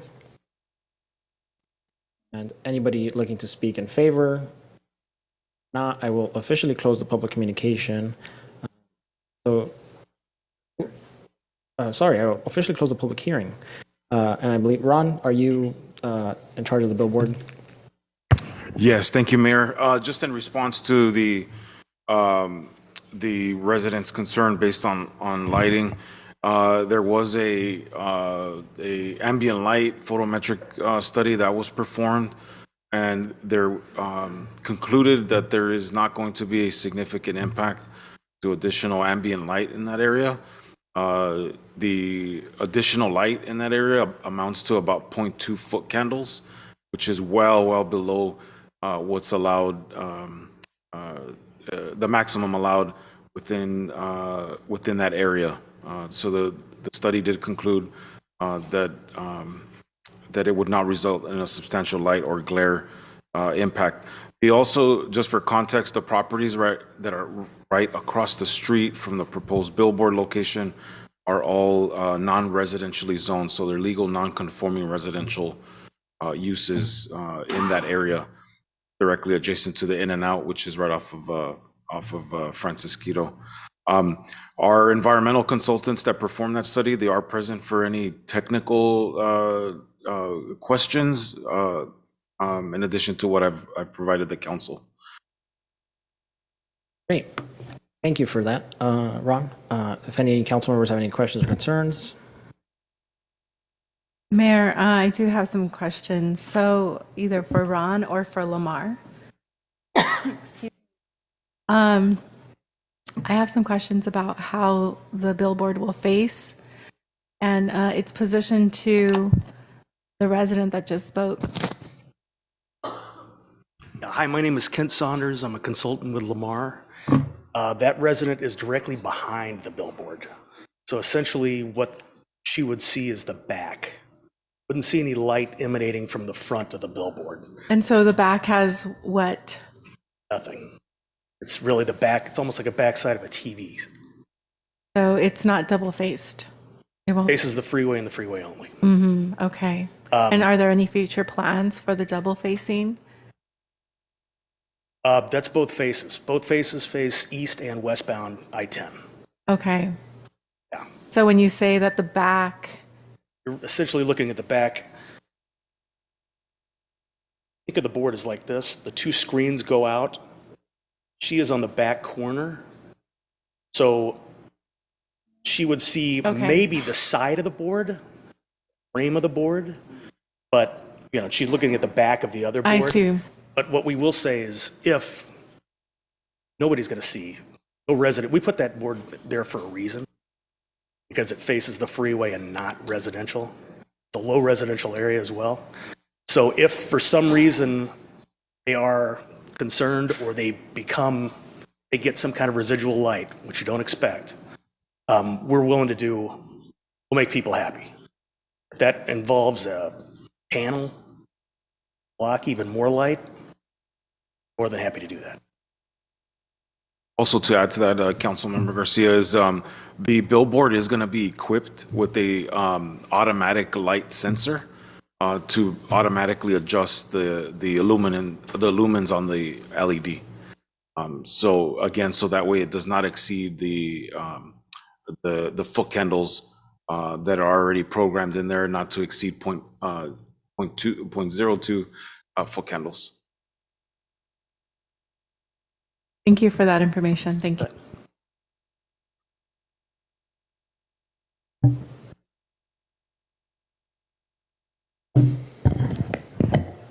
Great. Is there any other council members with any questions, concerns?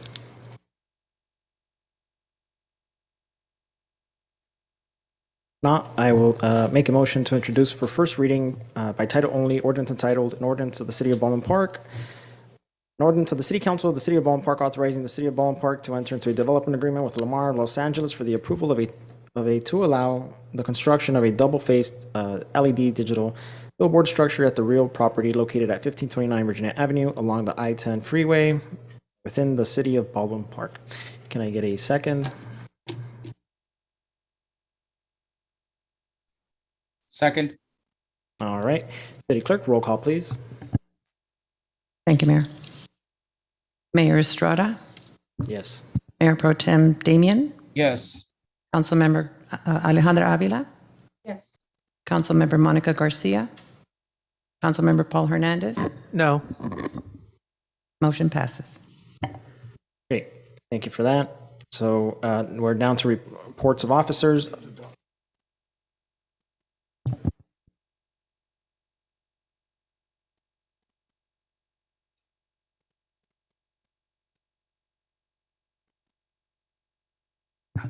Okay, so before we go to reports of officers, I'll make a motion to adopt Resolution 2022-030 entitled "A Resolution of the Planning Commission of the City of Baldwin Park recommending that the City Council to approve one, an initial study and mitigated negative declaration of environmental impact report, and two, development agreement 19-03 to permit the construction of a double-faced LED digital billboard within the industrial commercial zone, location 1529 Virginia Avenue, APN 8558-032-018. Can I get a second? Second. City Clerk, roll call, please. Thank you, Mayor. Mayor Manuel Estrada, Yes. Mayor Pro Tem Daniel Damian, Yes. Councilmember Paul Hernandez, No. Councilmember Monica Garcia, Councilmember Alejandra Avila. Yes. Did she say yes? Okay, motion passes. Yes. Great, thank you for that. And so now we are down to the reports of officers, authorization to accept budget allocation from Los Angeles Homeless Services Authority for operational funding at Garvey Family Bridge Housing Site, and consideration for approval of the draft site layout plan and schematic design. I believe we have a presentation from Eureka. Good evening, Mayor, Honorable Mayor, members of the City Council. We are here tonight to present to you the Garvey Family Bridge Housing Non-Congregate Emergency Shelter. And I will be presenting to you tonight accompanied by Sean Morrison, Carissa Bowen, and Alexis Bootby of Union Station Homeless Services, as well as Director Sam Gutierrez from Public Works and Hugo Calderon, Associate Principal Senior Project Designer for SRK. And we're also joined here tonight with Brielle Acevedo, Regional Housing Trust Coordinator for the Administrator for the COG. So as you recall, the Garvey Family Site is a project funded by the San Gabriel Valley Regional Housing Trust that provided $1.2 million for capital development of 50 beds of homeless housing. The site will serve families experiencing homelessness in Baldwin Park, and it will have on-site laundry, restrooms, and showers. And we will also look into the existing garage to be converted into a study area for the children that are living at the site. It will hope to bring bright and welcoming safe spaces for families. And the city is currently working with Boss Cubes, who you will also hear from tonight, to provide details on the modular units proposed at the site, with those units to have larger amenities for families to be able to accommodate those larger groups. The Sangamo Regional Housing Trust will assist in securing the on-site service provider that will provide 24-hour staffing, case management, and meals for clients. And the site is anticipated to be open in late September. We would like to bring your attention to the first item on tonight's agenda, which is the LAHSA's interim house funding allocation opportunity. The city has a very unique opportunity to go after funding, which is $90 per night for the family interim housing. We wanted to draw that this is $10 more than the previous grant competitive process that we presented 2 weeks ago under the Cities and COGS homeless interim services site. Once again, this is a non-competitive allocation, and if the funds were to be accepted, the project would be included in LAHSA's FY 22-23 budget with further discussion after tonight's meeting. The interim allocation for operations would include will help to secure 24/7 staffing, on-site security. We would like to note that local preference is allowed, so this is just for Baldwin Park residents that have a nexus to our community, and then opened up to additional residents if they're not filled, but local preference is allowed. Under this grant, the Housing First model is also implemented within the guidelines, where no criminal background checks are allowed, and that is basically in alignment with all county and statewide programs for homeless housing. This site will also be under a HUD definition of homelessness versus a McVincy-Vinto Act, which is to identify the most vulnerable families with some of the service prioritization decisions assistance tools. We're also very excited that this will help undocumented families, which will be eligible for housing under this program. Staff has also met with the Family Solutions Center, which is our lead service provider for Spot 3, to discuss best practices and the specifics around interim housing for families. So this opportunity that we bring to you tonight, if approved, would allow staff to work with LAHSA to coordinate additional processes and details to go over for the next several months to secure the budget allocation. Next slide, please. We would like the City of Baldwin Park to consider aligning the Housing First models. As a reminder, Housing First is considered as the national evidence-based practice to end homelessness, and both California and the county have declared our jurisdictions as Housing First models. So the service providers in the area are also operate under Housing First models, and adopting this as a citywide policy would bring the site in alignment with regional best practices and also allow us to obtain additional funding opportunities that could be accessed to support the site operations.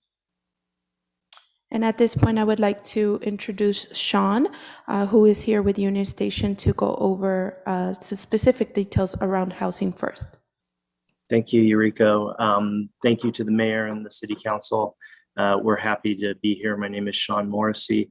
I'm Senior Director of Advocacy and Community Engagement with Union Station Homeless Services. I'm also a formerly homeless man who has benefited from some of the practices and strategies that we're talking about here tonight. I'm joined by Carissa Bowen, our Director of Family Services and San Gabriel Valley regional programs, and our CPO, Alexis Boothby, will be available to answer some questions. Just briefly, Union Station is a Housing First agency. We have been, since before it was required, we've been a Housing First agency for about 10 years. To the Mayor Pro Tem's earlier comment, we are also a community resiliency model agency, and that practice is embedded in our programs as well. And the reason that we're a Housing First practitioner is one reason only: it works. It works better than any of the other models that have come down the line in the past 40 years. And I can't imagine, having worked under both types of models, I can't personally imagine doing any of this other work other than Housing First. So Housing First is the intensive evidence-based supportive service model that prioritizes providing immediate and permanent housing to people who are experiencing homelessness, thus ending their homelessness and serving as the platform from which they can pursue personal goals, improve health and quality of life outcomes. It also reduces street homelessness, which in turn creates healthy communities. I think we've seen this work over and over again for the past decade here in LA County. Next slide, please. And just by way of a simple illustration, our old model, the typical housing readiness model, was one that required a lot of hoops for people to jump through. Medical, behavioral, mental health, substance use issues all had to be addressed previous to going into housing. There was social skills, there were classes you had to attend, just a whole bunch of stuff. And there was transitional housing, bridge housing, emergency housing. And if you could jump through all of these hoops, you might be able to kind of earn your way into permanent housing. And all along, as you can see here, there were several fail points. I noticed they brought up background checks. Background checks in the past could have been a reason that someone failed completely out of the system and went all the way back to square one and had to start completely over again. It's this old model is basically how we grew our numbers to what we're experiencing today. And the wisdom around housing first. I mean, for us who practice, it seems pretty common sense, but the idea that you help someone get into housing and then you work on all of those issues. Again, we've prodigious results as a result of moving to this model as opposed to the former one. You provide someone with the dignity, the safety, and the stability of four walls and a roof over your head, and then you begin working on some of the issues that may have led to homelessness. Seen it work over and over again. At Union Station, we tout a 97% retention or success rate for people who are chronic and vulnerably homeless who have gone into housing after years or decades and begin to thrive as a result of this intervention. So thank you for having us. Thank you, Sean. And at this point, we would like to turn it over to our Public Works Director, Sam Gutierrez. Thank you, Yuriko. Next slide, please. So, Mayor and council members, I get to talk to you about the site layout and the design. And so I wanted to provide a little bit of background right at the top. At the February 16, 2022 meeting, the City Council approved the agreement with the Regional Housing Trust for the grant funds. And in that agreement, there were some requirements for the site, and we'll talk about that a little later. But also in that staff report, council directed staff to prepare a site plan for the family site and to bring it back to the City Council for discussion. So working closely with the Regional Housing Trust and SRK, the architect that helped us out in the development of the design, we ensured that this design is in line with the requirements of the HPPP grant and that it met all integral components for family use. Tonight, we are seeking council discussion, review, and consideration of the draft layout. So there's a lot of components to the design, colors and landscaping and whatnot. Tonight, we are just seeking direction or approval, I should say, on the layout. And that's because we want to commence community engagement, and we want to start site development in terms of procurement and lining up the contractors that will help us build the site. Next slide, please.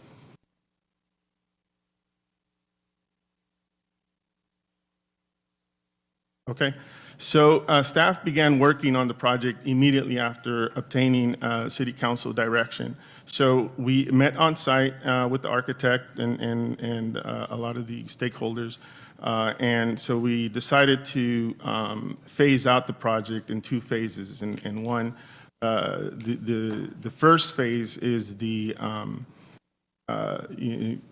family site unit homes, the tiny homes is what we refer to it. So we began with ordering and analyzing a topographic survey so that we can analyze the slopes. There are some site constraints on the site, elevation differences between where we want to place the units and where the study hall is, for example. So what I wanted to show in this slide is the salmon color, the dark color. Those are slopes that are greater than 5% on the site. And so the lighter pink color and the green color, those are more leveled areas of the site where we can place the units. So there's no real, this is, and the architect will speak to this a little bit later, but this is sort of like the best design that we can get given the constraints of the site. Up on top, the two blue units, those are the showers, restrooms, and laundry unit. And they're placed up there because it's again, relatively flat in the green area there, but also it's directly adjacent to the sewer connection and the electrical connection for the site. So it lends itself for easy connection. And so we wanted to make sure that we can maximize the space. And so what we're doing in that dark shaded pink area where we have the elevation constraints, we're proposing a leveling deck to allow easy access to the study hall. And again, the architect will speak to that a little later. Also, there's a study hall that is proposed, a sandbox, and so far we have 16 units and 2 trailers, and we'll talk about what the units look like and the trailers in a couple of slides. Next slide, please. So here's the schematic design. I just wanted to show what it looks like in terms of what the amenities that are proposed for the site. So the 2 blue units there, up at the top, those are the ADA units. And the yellow units, those are the 2 units that we plan to have together with an access through door between them for larger families. So in terms of amenities, we have a new laundry and restroom trailers. We have a painted playground, which you'll see in a couple of other slides, get a better idea of what that would look like. Again, the covered sandbox. There's a swing set in the playground that we're proposing. A study hall, we talked about that before. We want to bring in some solar lighting, security cameras, and site ADA improvements. Also, we spoke earlier about the leveling deck that's going to help us out meet those elevation constraints, and you can see here that you have a better view of what that deck might look like. Also, we have some proposed greening and landscape, and we are exploring a gray water installation for sewer. Now I'd like to hand it over to Hugo, who is on the call. He is the architect with SRK, who helped us develop this design.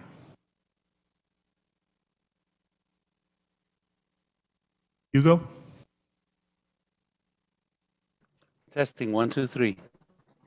Can you hear me now? We can hear you. Hello. Okay. Hi, Hugo. Welcome. Hi, everyone. Yeah, and just for the record, I am not an architect. I'm a designer that works for an architect. Legally, I can't call myself an architect, just to clarify that. And can we switch over to the next slide, please? I think, Sam, thank you very much for introducing the project.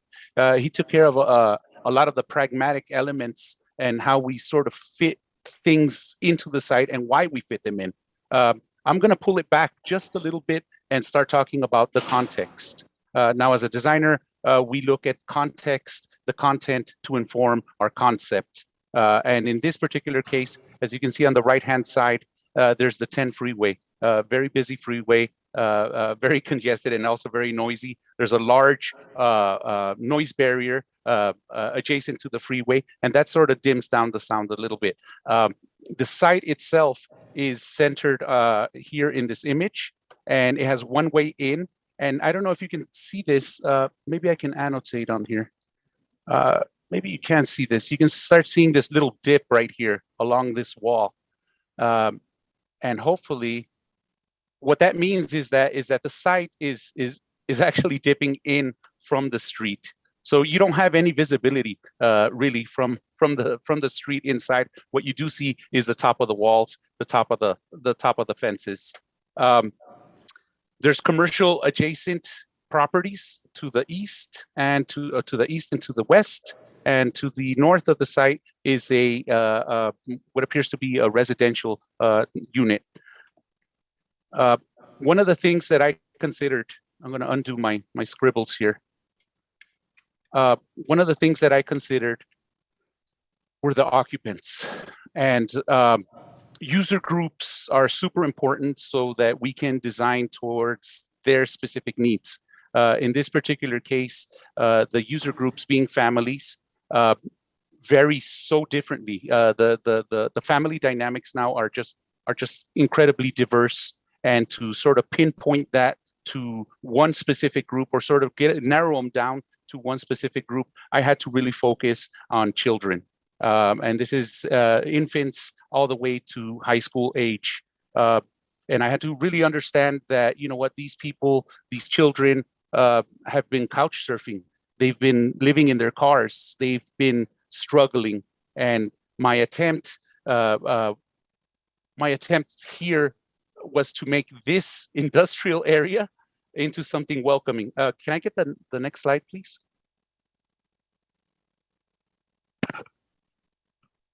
Hello? Can I get the next slide, please? Oh, there it is. Okay, so this site has its gems. It does have some interesting aspects to it that lend itself to a protected site. First of all, it has a narrow entry, and that narrow entry is perfect if you want to keep something concealed. In this particular case, I think it's super important for the children to be protected. It has a functional fence right at the boundary line. Let me annotate here. Has a functional fence right at the first phase boundary line. So this is first phase. Everything this way, right? And everything this way is second phase. Okay. Let me clear this. Clear. There we go. Okay. Can I get the next slide, please? Okay. So in this first phase area, which is now located in red, is an existing garage, and that's the garage that we're going to upgrade and turn it into sort of a study hall. So again, I put myself in the user's shoes. You know, you've been doing your homework, barely getting by because there's no writing surfaces, there's no internet connection, and so this existing garage will be converted into this. It's a state-of-the-art, essentially a homework room with computers and with tables and with lighting. And when it rains, it's gonna have heat. And what we want to do is upgrade it to code so that you can have children in there. And we're gonna also add a second exit in order to facilitate egress in case of an emergency. The next slide, please.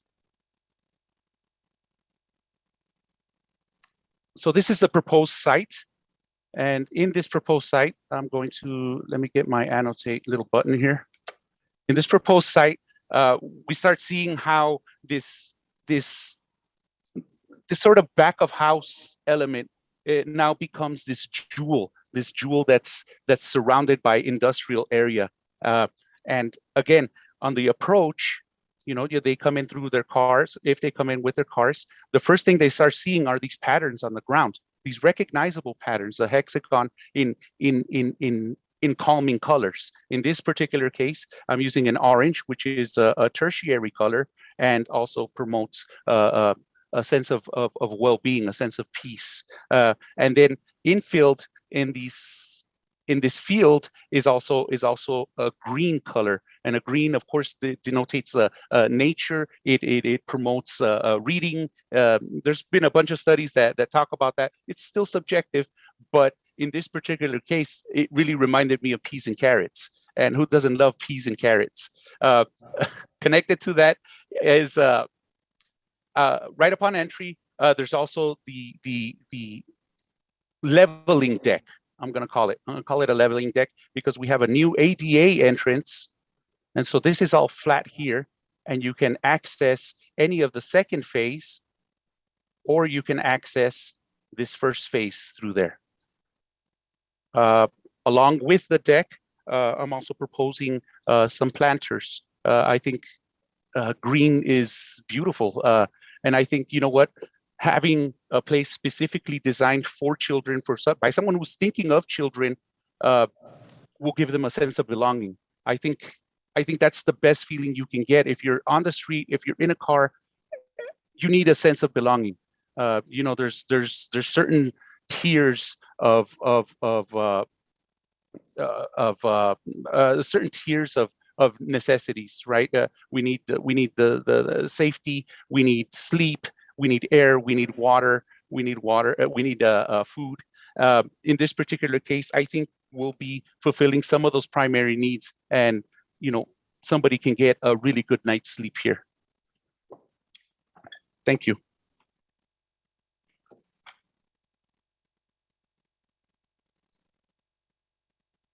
Next slide, please. We'll have the details on the modular unit. So first, this is a rendering that was shown at the last meeting, but this is a very good perspective on what the site could look like based on the proposed design. So this slide here, it's very aspirational, and it helps us in the planning process, and it guides us in you know, how we would like it to look. But this is just a conceptual look at it, or perspective on it. Next slide, please. So I want to talk a little bit about the modular unit. We did invite Boss Cubes, and unfortunately they could not make it tonight. But you know, they were invited to come and speak, but unfortunately they weren't able to make it. So I'll do my best to cover the units. But so these are 144 square foot units. They are equipped to fit 3 beds, and that'll be a 1 full size bed and 2 bunk beds. Again, we have 16 units and 50 beds max. We're at around 48, 50 right now. Again, I mentioned earlier that we have 2 units, so 2 of these units will come together with a pass-through door in between them for larger size families. The units do have electronic door locks, which is a nice feature. They are ADA accessible. They are Class 1 fire rated. And so the way we decided to move with these units was piggybacking on the RFP and selection of these units that was done a few months ago with Esperanza Village. Unfortunately, at that time, due to some certain industry constraints, they couldn't deliver on time, so we pivoted to the pellet units, but these are the original chosen selected units by staff, so we are just using that RFP to procure the units. And so we are expecting a late August delivery for the units, and that's based on council direction to staff to start working on the procurement for these types of long procurement units. Next slide. So these are the shower, restroom, and laundry trailers. These are designed to accommodate a total of 8 restrooms and 5 showers. One of those will be a ADA shower and restroom combo. Also, there will be a laundry room. They accommodate about 6 stackable washers and dryers. These are custom designed to fit the number of required showers and restrooms for the number of people that the site is going to serve. They are pre-plumbed for gas and water, so it makes it easy to install. And also, these are movable and portable, so they can have some future use if things change.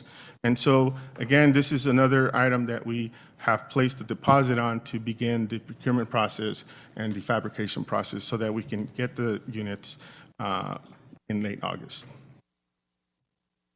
And now I'd like to turn it over back to Yuriko. Next slide, please.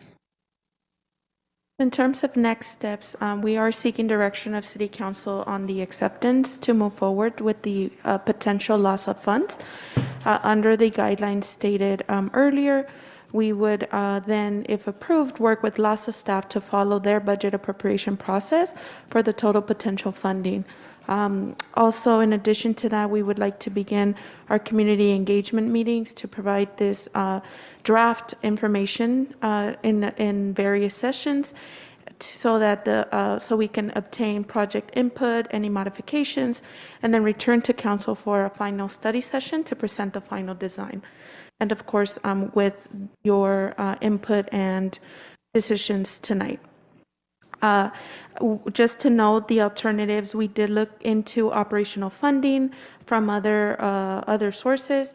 The only other one that we found was the competitive pool, but that's at $80 per night per unit, a reduction of $10. Also with Housing First model guidelines, but it is highly unlikely that there would be multiple allocations in this funding in District 1 to be able to be operational by September. There's also, the site is ineligible for home ARP funds, as those are not for operations, rather that would fund the actual conversion of these sites into housing. So we could look at that for the adaptive reuse model for Garvey once we are into the phase 2. So if there's any questions or feedback, we'd love to take this time to open it back up to council. Mr. Mayor? Yes, Councilmember Hernandez. Just really quickly, thank you for bringing this. It looks like a great project, and we can certainly dive into more of the schematic and layouts later time. In regards to funding, after this first round that we're receiving by LASA, what does that look like for us for the general fund impact? Not this current year, but in the future, what does that look like for us? So currently, the operational budget is at $841,000. We have requested up to that amount from LASA. There is also a service gap that we would have to cover. So what we're trying to do is be strategic to obtain grant funds to cover that initial operating cost, and then use other alternative, perhaps San Gabriel Valley Regional Housing Trust funds or other grants to supplement that. So the total impact to general fund, if that was an option, would be in the upwards of about $850,000+ for 1 year of operations. For 1 year. And just for clarification, do we need to cover that gap starting in September or no? We have been very transparent with them that we would be operational. Their budget is from July, traditional fiscal year. So we did let them know that we would be operational in September. So if we were to fund it with general funds, yes, it would have to be from September to September. The only challenge with general funds is that finding an operator in LA County that would actually take on the project for the operations would be very challenging. So I'm concerned just because, or maybe perhaps I need a little bit more clarification from the CEO, because does our current fiscal year 22-23 budget account for this gap? It does not, Councilmember. The way that we have entered, as was the case, these sort of important first type of entry into this service model, as was the case with Esperanza Villa, we had only 1 year of funding from the COG and the Housing Trust. We have been able to secure, we have applied for a grant to go into year 2. The same will be true here. Unfortunately, we can only guarantee the 1 year in question, which is the 800 and some thousand of a budget allocation. That's guaranteed pretty much, Rico. It is. It does have to go through their budget process. Till tonight's decision would determine whether we can continue these conversations with LASA. Okay, so Because of the guidelines around highly Housing likely First. that Yeah. it'll get approved, and that'll give us 1 year of funding. And when you speak of a gap, you're not speaking of a funding gap now. It's whether if the council were to not approve us moving forward with the partnership with the LASA, correct? Priya, if I may ask for clarification, there is a current gap of about $8 per site per unit, but that is something that we're also looking into alternative funding sources. But the main concept behind that is if we would be eligible to seek those that are also in alignment with Housing First. Yeah. Can you And then if I may just add, The award that the trust provided to the city for this project can be used for both capital and operational. And I know Sam is keeping really good track of the figures and does anticipate that he will have some of that 1.25 left over that can be used to cover some operational costs in the first year. I'm sorry, can you repeat what is the gap that we have right now? What is the amount? So this funding is for $90 per night. I think when we looked at it, we probably need about $10 more per client to get this done. And I would defer to Sam on the amount that he anticipates is still available after all the capital expenses, but the award from the Housing Trust should cover any gap in that first year. So we're talking $100 per unit versus $90 per unit, which is how much we would get awarded. So that's the gap, Mayor Pro Tem and Councilmember, $10 per unit. But what's the total amount? Is it per night or is it one time? I don't know how this $10 gap works. Sorry, you're the expert, not us. We're talking nightly. Nightly? Yes. So we're looking at what, maybe $34,000, $43,000 over a course of a year, if that's the case? So if 90 is 850,000, 10 would be, if it's 10%, it's about just under $100,000 total for 1 year. I will also note that we would have a more precise figure once we have a service provider, but based on our budgeting figures, we do anticipate that we'll have enough funding between the loss of funding and the trust funding to cover that first year of operations. And the way we've done the contracts, it's a 1 year term with optional 1 year extensions. So there would be no obligation for the city to fund year 2 if funds were not available to do so. And just for my clarification, year 2, for whatever reason, if we're not eligible for additional grant funds, and then the city is now looking at maintaining it on our own through our own general funds, what's that cost? Is that $850,000 moving forward? Yes, that's the projection. But similar to what we did with Esperanza, we are hoping that we would be receiving grant funds for year 2 at a later 6 months from now or 8 months from now, if that's the case, because there is a new grant cycle that opens up for year 2. Is that?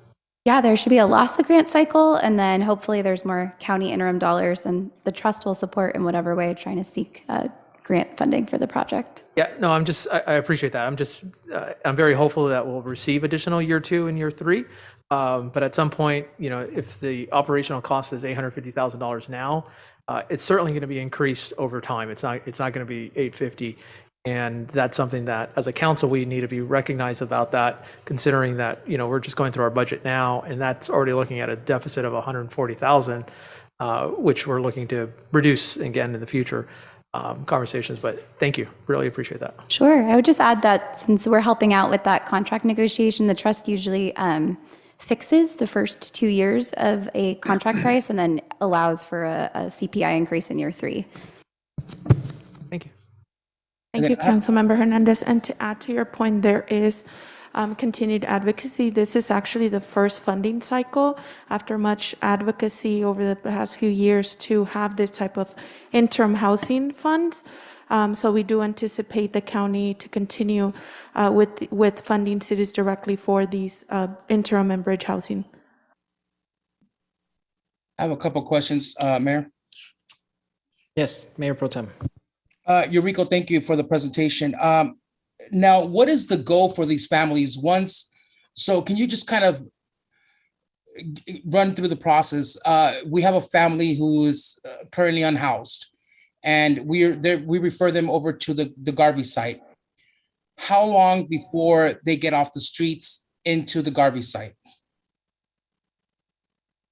So without the background checks, it does expedite that process. Usually we go anywhere from 3 to 4 days to get them into the housing.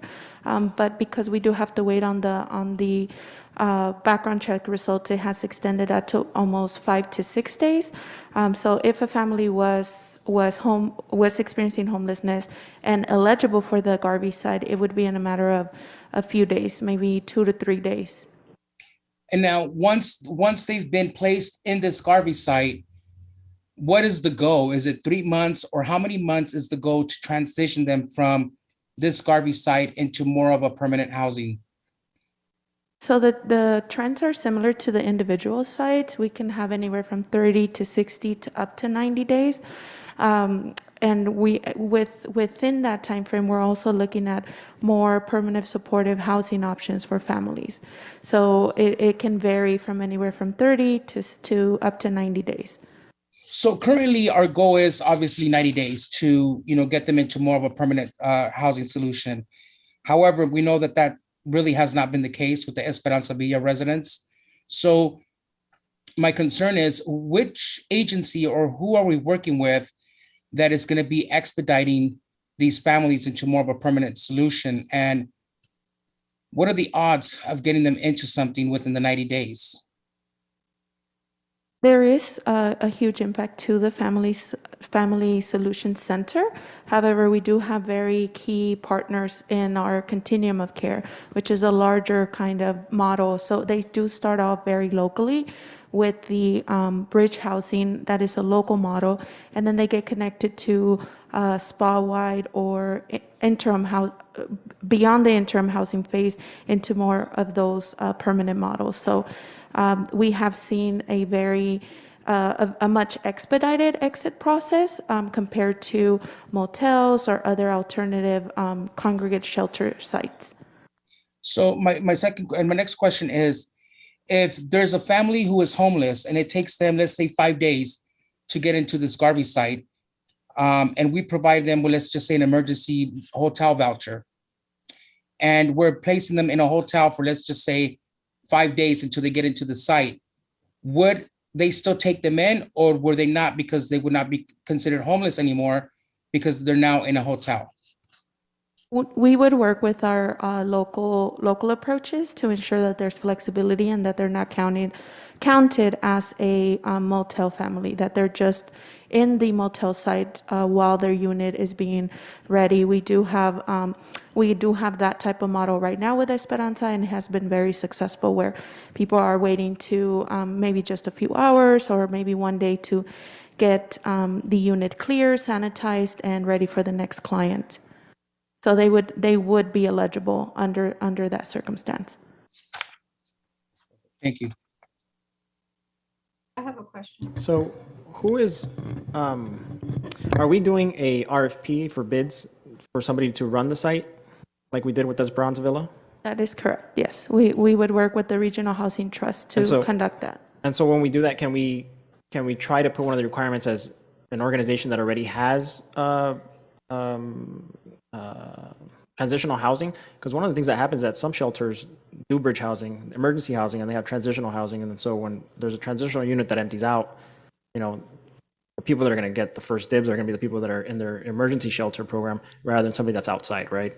And I think that's also something that we can explore. I mean, if this program works out, we can expand into the brick and mortar and make it easier. So one of the problems, and I think we've seen it with Esperanza Villa, is not that staff isn't working hard enough to get it. The problem is the lack of access or the lack of availability of those transitional units for people. So this is an important step in making sure that the family doesn't end up on the street, that they end up safe. And then from there, obviously, I'm sure they'll get legal advocacy, housing advocacy, case manager, counseling. Will there be a children's program? I think it's really important, especially because we're focusing on the child. We have a child prevention program. I know a lot of shelters have that. So are those requirements that we can ask for when we go out to bid? Absolutely. Great. Mayor, I have a question. Yes, Councilmember Rabbit. Thank you. Thank you for that presentation. The site does look beautiful. I do have a question. Councilmember Damian kind of touched on it because you said it's 30, 60 to 90 days. Let's say we went over the 90 days. Would this family still be allowed to stay there until they do find the permanent housing? Yes, they would. Once they're in our care, there is a very strategic exit plan and a housing plan that starts from the first day that they get in. So that can involve document ready. It can involve help with applications to apartments. It could be additional prevention diversion funds, so where they can get help with deposits, or if they do end up in permanent supportive housing as an option, that is also something that the service provider would provide that support to our families. Thank you. Also, when you do the RFP, would we be able to include tutoring or some kind of services for the students to do well in school, somebody that's there for them? Or is that something we have to seek elsewhere? We can identify some aspects of those extracurricular activities within the budget. If not, there's also collaborative or contracted opportunities under that model. Okay, those are all my questions. Thank you so much for that presentation. Mr. Mayor, if I may. Yes, Councilmember Hernandez. Thank you. No, I think this is a great program. I think it's an opportunity to, rescue and assist and support and uplift families from Baldwin Park, primarily, first and foremost. I understand there's always needs outside of our, from our neighbors, so that's great. I think the reality is, I think we need to be real in the sense of expectation as to how long families are going to be here. I do want to be proven wrong. Trust me, I do want to be proven wrong that families will be moved out of this facility, into more permanent homes within 30 to 60, 30, 40, 60. But the reality is, I think that's, as the mayor also just spoke to, is there's a lack of space. So I think we need to also just plan as we're thinking about the RFP for what that will look like for a family that's going to be there for 6 months or maybe even 8 months, okay, perhaps even a year. So let's think about that as we're developing the RSP, as what type of services that we can provide for them and their family. I know there's a wraparound services and so forth, but we should definitely create some sort of MOU also with the school, because I suspect that these individuals will be going to our schools.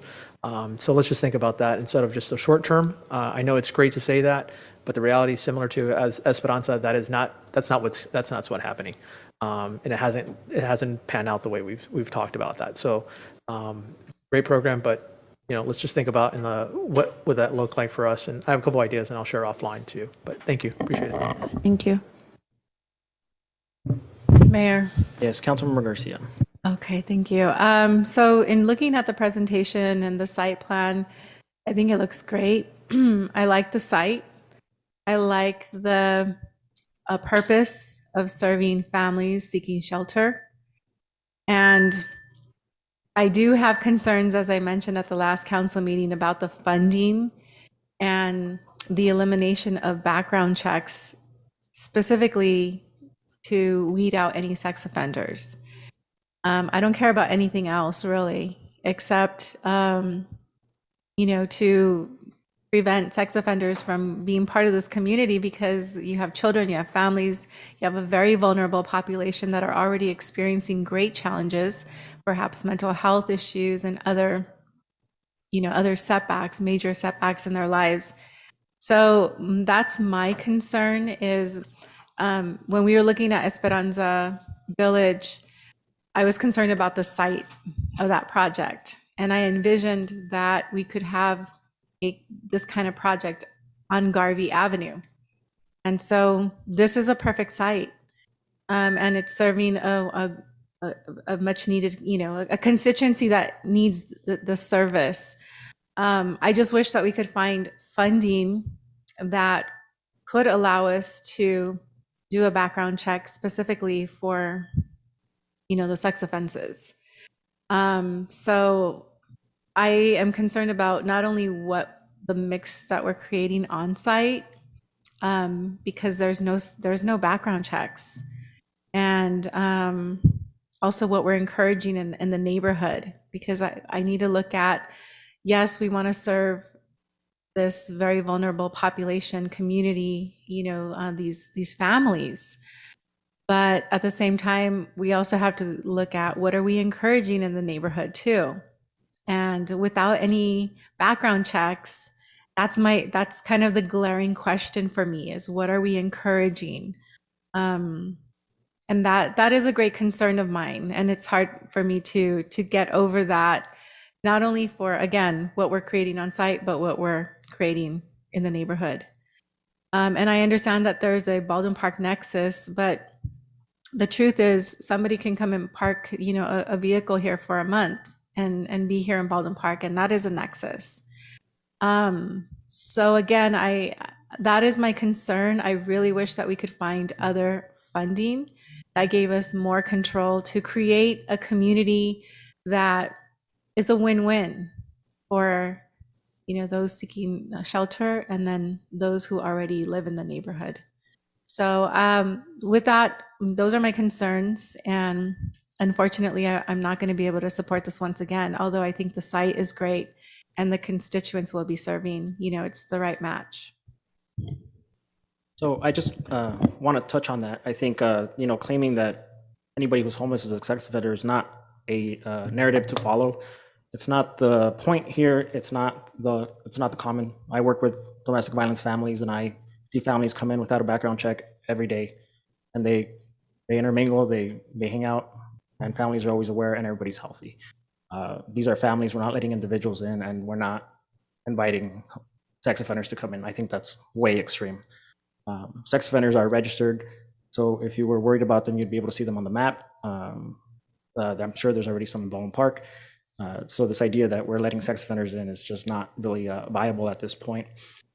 So, I just have to disagree with that comment. Like I said, I work with families all the time. It's not the norm to be doing this, even to families with children. The norm is to let them in because they are on an emergency basis and they're going through a crisis, offer them service they need while they're at home. Instead of doing this, we're going to be giving them vouchers. We've seen it at the Grand Inn. Nobody's background checking the Grand Inn, right? And nobody has had trouble with families staying there in roach infested hotels with no telephone lines and not properly maintained units. Opening up the shelter is going to allow families to have somewhere to literally live and play safely, where they're going to have a playground, where they're going to have a place to engage with other children, where they're going to have a place to do their homework quietly, peacefully, and overall safely. So I just want to make it known that I completely disagree with that statement. I also want to, we talked about families, we talked about women and victims of domestic violence. We hear it all the time. We hear that narrative here on the city council. And so victims of domestic violence are some of the ones that are in most need of these shelters, especially when it comes to family shelters. There is domestic violence shelters, but those domestic violence shelters have rules, and not just any victim of domestic violence is allowed to go into them. Some victims of domestic violence are just classified as homeless, and they need these types of shelters. So, earlier I heard how it's important that we protect all women. So I would actually ask the council to consider that this shelter is going to help women. It's going to help young women. It's going to help moms. It's going to help colored women and women that live in the shadows. So it's important that we advocate all the time and straight through for it. So, I think the color scheme is great. I think the team's done great. I've heard we have a designer, so contrary to popular belief, the mayor is not out there drawing this out himself. And I think it's great. I think the work is done. I want to reiterate that we did give Sam direction to spend the money without council approval to make sure that we sped this up. We want to make sure that everybody's aware of that, so that there's no misleading narratives on this. Esperanza Villa isn't working as fast as we'd like it to. It's not because it's not efficient. It's because external factors of control are not allowing it to. And so I also want to make that known. But, we heard the same narrative with Esperanza Villa, that there was going to be crime there and there was going to be all these things, and none of that happened. And if you walk down that street, Esperanza Villa is the nicest facade there. And because of it, it looks cleaner, it looks nicer, there's life there, there's jobs there, and it's senior citizens that are the most vulnerable in that community. We still hear these narratives that are false about Esperanza Villa, and it seems that that's what's going to happen with Tiny Homes 2.0, which I think is unfortunate. So I just wanted to state that for the record. Mayor, may I please? Yes, Councilmember Avila. Can you hear me? We can hear you. Yes, we can. Okay, thank you. Thank you for your comments. I really appreciate those comments. It really saddens me to hear that homeless are being stereotyped or thought of as all being criminals. That's not the case. As you all know, I have worked for the school district for many years, and this really bothers me because I have dealt with homeless families. I have had to find shelter for them because they're sleeping in a car and they weren't criminals. They were single moms with children. There were mom and dads with children that needed help because for some reason or another, they were down on their luck and they had nowhere to live. So because we're offering shelter to families to get them back on their feet, we can't be criminalizing them. We don't know who they are. We don't know their background. So it's really sad to say that we're inviting sex offenders or what have you. We are not doing that. We are helping children have a safe place to sleep, a place where they can have a meal, where they can have a shower, where they can simply do their homework. I'm sitting here at my house. I have a desk where I could conduct a meeting. They have nothing. They have a lab where they have to do their homework and nothing else. And to me, to put money into a place like this is very important. I'm hoping that we get the budget so that we can continue to have this program open because homeless is something that's everywhere. And it's not going to go away if we don't start helping these people. And we need to stop judging them as criminals because they're not all criminals. There's criminals out on the street. My neighbor may be a criminal, who knows? Am I gonna stay away from that person? They're still human beings, even if they committed a crime, they're human beings that made a mistake and that may need some help. And if we can offer that help, and if we have LASA and other organizations that are going to help us funding, I'm all for it. Because we're gonna help that family. If they did have a problem, we're gonna help those adults. And we're gonna help those children see their parents being helped. And we're gonna feed those children. And we're gonna shower them with everything that they need to live a normal, semi-normal, because it's already not normal life, to help them back on their feet. And just like we said about Esperanza Villa, to let them know that there is hope, that life doesn't have to be that way. And we, as Baldwin Park Council members, we are going to do everything in our power to help those residents that need the help. Because let me tell you, there's a lot of homeless families in the Baldwin Park Unified School District that we would have no idea they're homeless because the parents are really trying. They send them home to school clean. But these kids, they may have the only meal at school. They go home to an empty house, an empty car, an empty street, wherever they're going home. If they're living with another family, they don't always get along with the other children in the family. We need to stop thinking about selfish things and about things that are not realistic. Everybody should be treated equal, regardless of where you're coming from, whether you're homeless, whether you're a drug addict, whether you have a criminal record or not. We need to help these people that want to get help, of course. And I know there will be some that may not want the help, but there's a lot of families, I can guarantee you, that want the help. Therefore, I am all for this program. And I know we're not doing the background checks, and it would be ideal, yes, but it's not necessary. There's going to be a good assessment. I know there's going to be assessment done with every family. They're going to ask them questions. And then if they need some services, we will provide those services. So thank you for your comments, Mayor. And I agree with you. And I agree that we should open our doors and open our hearts to all these homeless that need the help in our community.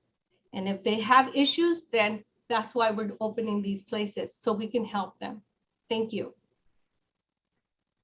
Mayor, before I speak, I believe some of our members from Union Station would like to speak. Alexis? Hey there, thank you. I wasn't sure if anybody was monitoring the hand raising function. I did just want to respond to the concerns about background checks, and specifically, it sounds like the concern is around sex offenders, and I guess the assumption I'm kind of making is like sex offenders who have committed offenses against children. So I did just want to say that, you know, anyone who has a past offense who related to a crime, a sexual crime against a child, would be in violation of their like parole or probation agreement by staying at a facility that houses children. So I don't think that's an actual concern. And then I also wanted to address that there are, crimes that people are convicted of sort of as a result of their homelessness that sometimes land them in sticky situations. So, people can wind up on a sex offender registry, for example, for, urinating in public or something like that, where individuals who are experiencing homelessness might have that experience just based on the fact that they don't have access to a restroom, et cetera. And then also just add that we've been operating our interim housing sites without any background checks for the entire time we've been doing it, and haven't run into any of these issues. And then other folks chimed in about some of the other points, but like to their points, everyone else is not required to undergo a background check to live in their apartment, to rent a motel room, et cetera. And the people who are living on the streets in the Baldwin Park community also have not gone through a background check process. So it wouldn't be like inviting new individuals into the community who might have these types of past or criminal convictions. So I know it's a concern in a lot of communities, but it's not really there's no evidence to support that it's like a valid concern in that way. And that's all I wanted to say. And I think Sean also had his hand up previously. I would just defer to Carissa if she has anything to add, but I'll just, to this point, we've been doing this work with families for decades and have thought long and hard around this issue. Carissa, did you have anything you wanted to add about just background checks as a? Alexis shared what I would just like to reiterate what Alexis shared. I think that's really important to acknowledge that's we don't background check other people in our communities, and it can be something that like that barrier that even Sean described in Housing First. Like it's so important to give people. We also know like people often are engaged in justice system, that there are a lot of like reasons why they're engaged in ways that like other people are not who are experiencing homelessness. And so I think it's really important to make sure that we're offering safe options and shelter for people. But I don't think everything Alexis shared is the points that I would have said too. And I really don't think that it is something that like in the years I've spent in homeless services and working with families that are in our housing site is an issue that we have come across.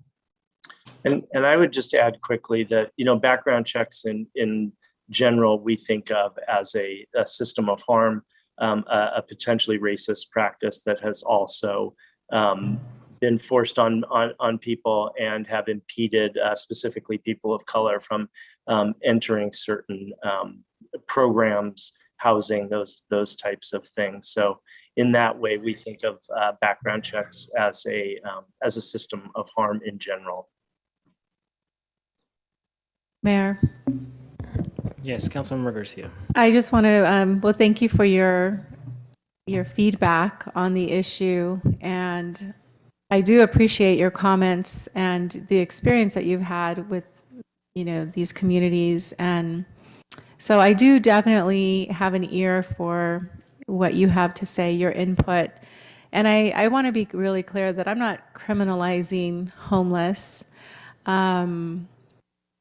I do have a lot of compassion for homeless, and have always had compassion for homeless pretty much all my life.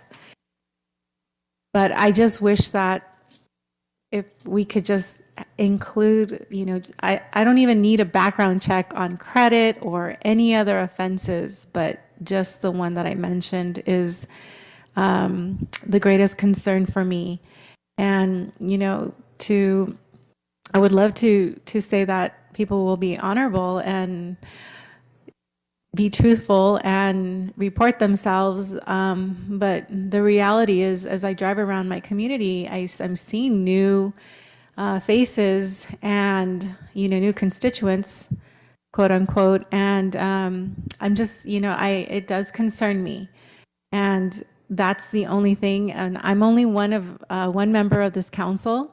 So I don't want to belabor the point. I've expressed my concerns, and I appreciate your feedback in trying to be responsive to those concerns, but we can move along. Thank you. Mayor? Yes, Mayor Pro Tem. Yeah, I mean, there's not gonna be any individuals at this facility. It's all gonna be families. And I highly doubt that, a family is gonna have a sex offender there with their kids. At this point in time, the need is big in our community. I deal with these homeless families and individuals all the time, trying to find them shelter, working with different organizations. And it's been very, very challenging trying to get them, somewhere to stay. And especially, we deplete our funding by paying, these hotel stays, and gets frustrating that we can't place them somewhere. If this facility was available, it would be so much easier to get these families in there. So for me, I mean, there's really no going back on this. This is something that is much needed in our community, and I fully support it. If no other council members have any other things to add to this, I would like to make a motion to approve the funding from LASA. I'd like to second that.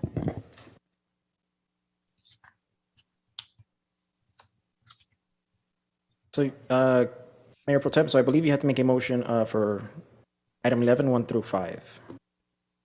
Just to be clear. So I will make a motion. I have to read the title? No, you don't have to read the title. Okay, so I will make a motion to pass item number 11, 1 through 5. Second. City Clerk, roll call, please. Thank you, Mayor. Mayor Pro Tem Danny Damian, Yes. Councilmember Alejandra Avila, Yes. Councilmember Monica Garcia, No. Councilmember Paul Hernandez, Yes. Mayor Emanuel Estrada. Yes. Motion passes. Great, thank you for that. And I look forward to this being completed. I think it's one of the biggest projects. And then Eurico, I believe we're housing 50 beds. 50 beds. So does that mean that we will take the title from Montebello for having the largest shelter in the San Gabriel Valley? Yes. Good. There's And nothing. the first for families. Yes, thank you. So there's nothing better than a good competition, and the best competition is making sure that we're competing with one another to help each other out. So I'm very excited for that. City Clerk, I believe you had a comment? We had an individual who sent in a request via email. Her name is Jen Escobosa. I believe she's one of our commissioners. She wanted to speak on this item. Okay.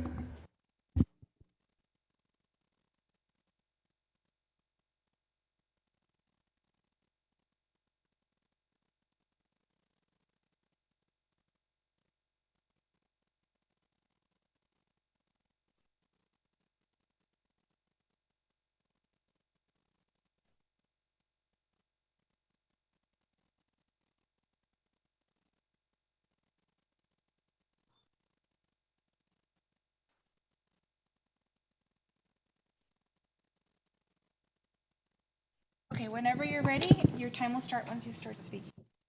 Am I on now? Yes, go ahead. Hi. Good evening, Mr. Mayor and council members. I'm Jen Esposa. As many of you may know, I do serve on the City Planning Commission, and I do have an extensive work history in homeless services. And I am a huge proponent of housing first philosophy. I see it as an evidence-based practice which supports that all people, as has been mentioned here, are deserving of safe shelter, regardless of their criminal backgrounds, regardless of the trauma history that they may have. I hope that the council approves this project and continues to lead the way to the San Gabriel Valley in progressive housing solutions that work, especially seeing as how this project is designed with children and families in mind, just because there aren't a lot of these types of projects out there. And that's all I wanted to share. I'll keep it short and sweet, and I want to thank you all. It's very late in the evening, but this is a very important matter. Thank you.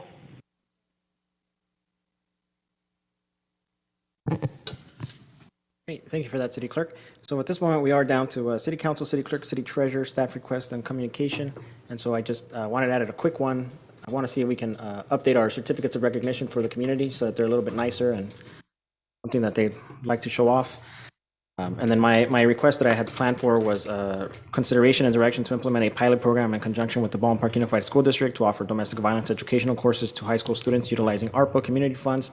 So, of course, in the wake of the tragedies that have been happening in the last week and a lot of the threats that we've seen around the region, I think it's important that we work with our school department, with our school district, and making sure that we are offering violence prevention to our youth in a way that is a preventative measure. And I believe that working with the school district on a domestic violence educational course would be beneficial, not just to those individuals for long-term healthy relationships, but also to the community and the people surrounding them, making sure that they have healthy relationships with them, in turn reducing our calls for domestic violence and crime in general. Intimate relationships are some of the hardest ones to deal with. So giving them that education, I feel that would strongly help them also connect on a healthier level with their loved ones and anyone around them. And one of the most important facts I think to consider is that women 16 to 24 are statistically the most prone to domestic violence. And so getting them at that young age, I think, is beneficial. Like I said, not just to them, but everybody around them, and in the long term to the city. So just want to hear if questions or comments from staff, and if not, then I think that's something we can move forward with. Yes, Councilmember Hernandez. I think this is a great opportunity. My only suggestion, when we bring this back, is perhaps instead of reinventing the wheel ourselves, perhaps we can just look at an established program that already has the curriculum, has a much better understanding of any of us, recreating something that, perhaps I have a gut feeling that there's a great provider that could step in and, do the service on our behalf or in collaboration with the school district. Yeah, I agree. I just think that where do we get all the most kids? It's going to be at the school, so making sure that the school's in on it, and then we can go from there and find a good partnership. So I concur with that. Perfect. I believe Mayor Pro Tem Damian, you have the floor. Thank you, Mayor. Yeah, I would like to request council consideration and direction to create a pilot program in partnership with Oath to Country Foundation that promotes neighborhood beautification efforts. The program will focus on servicing senior veterans, disabled veterans, widowed spouses of veterans, and seniors who are having difficulty maintaining their homes or properties. The pilot program will utilize $25,000 from ARPA funds and serve up to 6 homes over a 12-month period. So as you know, we recently had our mental health walk on May 7th. Oath to Country Foundation was the organization that approached us, and there were basically the founders who got this mental health walk going in collaboration with the city. They've done great work with our seniors, and it was unfortunate that they didn't receive any of our CDBG funding. This would be great. It also helps with the mental stability for a lot of our seniors and our veterans to be able to make minor repairs to their homes or even beautifying their properties. So I would like for council consideration and direction to go ahead and direct staff to allocate $25,000 for this pilot program. I agree. I think that's a great idea. OTCF has been a really good partner to the city of Baldwin Park in making these awareness events happen and providing them, maybe we're not able to provide them the requested amount from the CDBG funds, but we are able to start with something. I think that's a great start for them in our city. Great, thank you. If no one has any comments or questions, I'll move on to my second request. Mr. Mayor Pro Tem, again, kudos for bringing this to our attention. We have close to about, I think, 1,100 veterans living here in Baldwin Park. So in addition, I think we have about 200 business-owned veteran businesses here in Baldwin Park. So I think this is a great opportunity to continue our support for those that have served our country in various capacities. Thank you. Great, no, thank you. And Mayor also, Pro Tem, yes, go ahead, Councilmember. I want to express my support as well. Thank you, Councilmember. And I do want to just, for the record, indicate that Councilmember Garcia did collaborate with me on this. It was something that is to serve our veterans here. It was a really great idea from Councilmember Garcia to bring this program to the city as well. So thank you for collaborating, Councilmember Garcia. Thank you for that. And my second request is for council discussion and direction for staff to coordinate the city's effort in reinforcing the use of safe and sane fireworks and informing the community of the dangers and fines associated with illegal uses of explosives. This informative campaign should be publicized via a press release, poster board messages on bus shelters, public works construction boards, park marquees, all social media outlets, staff to advertise the city, flyers distributed and placed in key locations and on our city's website. Additionally, direct staff to advertise the City of Baldwin Park's 4th of July Spectacular event in collaboration with the Baldwin Park Unified School District, which is scheduled to be held on Saturday, July 2nd at Sierra Vista High School at the field. Mayor Pro That's Tem, all if I that I may? have. Yeah, go ahead, Councilmember Hernandez. No, this is great. Yeah, if you recall, I think Chief or Captain, if you could remind me, I think it was 2018 or 2019, we lost 2 of our constituents because of illegal fireworks. One of them had a firework explode, I think, on top of their head, and the other one was in front of them. And the deaths of these individuals happened within half a mile of each other, and I think within 15 minutes or something. So maybe this is 2019 or so. Again, I believe in the campaign, but I think the only way we're going to make any roadhead in regards to these illegal fireworks is to increase the fines and to actually, go around and, unfortunately, cite people in some sort of tier fashion, because unless, we see it time and time every year. And even before that, we're starting to hear them now. But I can't recall. I don't think we've actually arrested or done anything around that. So if you really, I certainly would support if you want to bring this back as a study session as how to look at the enforcement part of it with our police and also perhaps with our fire department. I'm certainly open to that. I know other cities have a fine of close to 5,000, even small cities. I think the city of Hawaiian Garden is something around a few $1,000s, and that's a small city. So they've made it a point that they want to remove those illegal fireworks, and more importantly, promote the safe and sane ones that we offer for our nonprofits and for our community, and also more importantly for the our annual big show that we have, because this does provide issues for our homeowners, our residents, our pets, and so forth. Thank you. And Mayor Pro Tem, I'd like to support that as well. It's definitely something we need to wrap our head around and just tackle more effectively before it gets more out of hand. So I support this, and I support the study session, as mentioned by Councilmember Hernandez.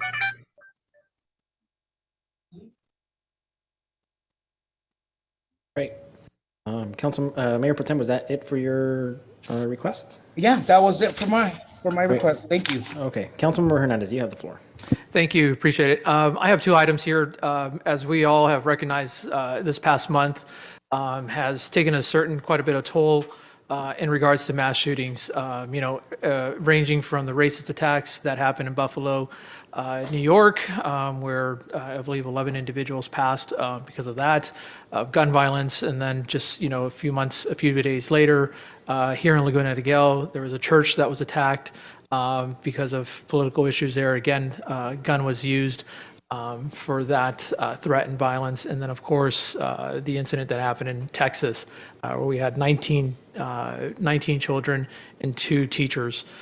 So what I'm asking to do is, as a study session, first and foremost, is to look at what a gun purchasing program could look like in the city of Baldwin Park, to remove firearms that are perhaps illegal, but more importantly, just sitting in people's homes. I've done this in the city of Los Angeles. I've done it in other parts where there are firearms that are just sitting around, lying around, and people just don't understand or don't have a way of getting rid of them. And we can certainly speak with our chief, who's quite experienced in these type of things, as to how we do that. But more importantly, I'd like to also explore if we agree as our city hosting one as a gun buyback program, and we could look at funding for that too, along with sponsors that could help us with that, in the means of either gas cards, grocery stores, or debit cards of whatever amount that we decide. Perhaps also extending it to our neighboring cities, such as Azusa, El Monte, and so forth, and work in a collaborative effort where we do try to make a significant impact. So that's my first one. The second item is I like to have our chief of police, along with the Baldwin Park School District, provide us, a briefing in regards to how we can help reduce crimes in and around schools. I'm not necessarily asking that we have our school or our police officers patrol the schools. That's not our responsibility. Still, in my view, that's the responsibility of the school district, but that's just my opinion. But again, the rash and increased services and increased calls that we are now responding, and I say we, the Baldwin Park Police Department, is now responding as a result of no police department on the school district, is having an impact to our community and our residents outside. So that's why we like to at least let's look at that. But more proactively look at various programs, as the mayor just mentioned, domestic violence program. I think that's a great start for us to look at. But there's other things that we could perhaps be working not only with the students from the elementary, middle school, and high school, but also effectively working with the parents too to look at that. So those are my two items. Any comments, questions, feedbacks? Mayor. Let's see. I mean, I applaud your, Councilmember Hernandez, I applaud your focus in trying to address some of the things, some of the, incidents that occurred not only in this across the nation, but also in our community in the past week. And so, I support your idea here of looking at a gun buyback or something along those lines. I mean, I think I'd want to further discuss it and flesh that out a little bit more so that I fully understand what it is that we're doing, maybe what I could understand what other cities have done too and how effective it's been. But I definitely applaud the focus and the effort here. As far as the Baldwin Park Unified School District, and I absolutely agree that anything we do, it has to be in partnership with the school district, because our police department is already stretched so thin. And, we're now covering more ground at the schools than we have historically since they eliminated their school police. And so, and I understand from people on campus that there might be more fights because of the enforcement issues and things like that. So perhaps it escalates to a point, and then that's when our police department is called in. But anything that we do, it absolutely has to be in partnership. And I know that we've talked about establishing an MOU with the school district. This way the boundaries are very clear. And, the contribution from each agency is very clear, because I'm sure if the school district had a school police for all these years, and our police now step into that role, we could allocate so many resources just to the school district alone. And then what happens is, we're not able to tackle the issues in our community. We have to really be careful about that partnership. So I'm definitely open to exploring that, especially in light of recent events. But want to really stress that it has to be in partnership with the school district, through an MOU preferably.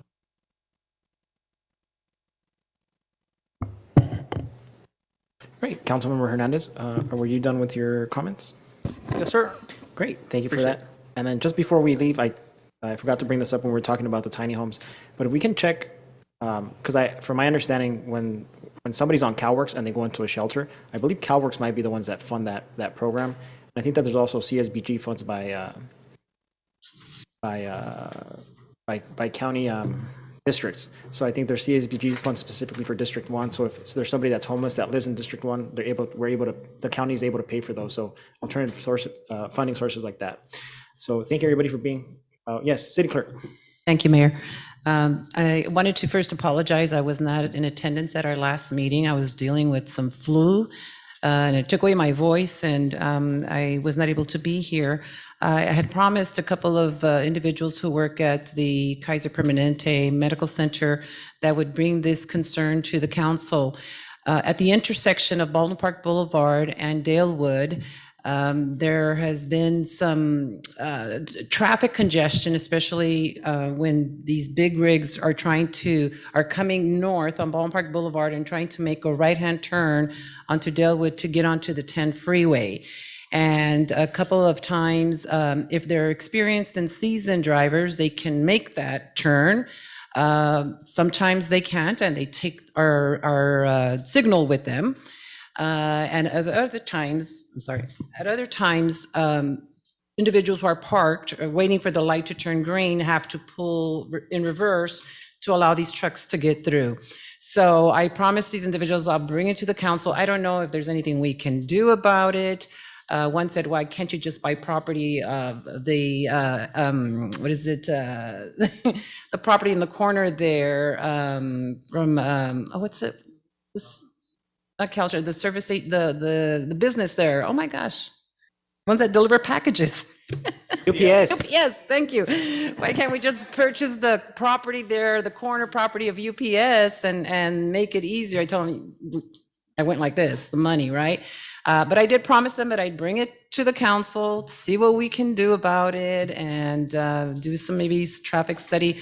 But I know I've seen trucks actually take our street lights there, our signals. So it's something we need to look at, because I would hate to see an accident happen there. I don't believe anything tragic has happened, but it does put people's lives in danger. Oh, I brought it. Thank you. Great, thank you for that comment, City Clerk. I'm sure we can figure out, I know that that's just a busy area. You know, that's that small company known as UPS. You know, but I know that UPS, I mean, not just UPS alone, but in that area alone, City of Industry is all commercial, so 40-foot trailers are running rampant around there. Thank you everybody for being here today. I look forward to the next city council meeting. At this moment, seeing that there's no more business to run, I will make a motion to adjourn the meeting. Can I get a second? Second, any objections? If not, meeting is adjourned. Good night, everybody. Congratulations to your sister, Mayor. Thank you. Good night.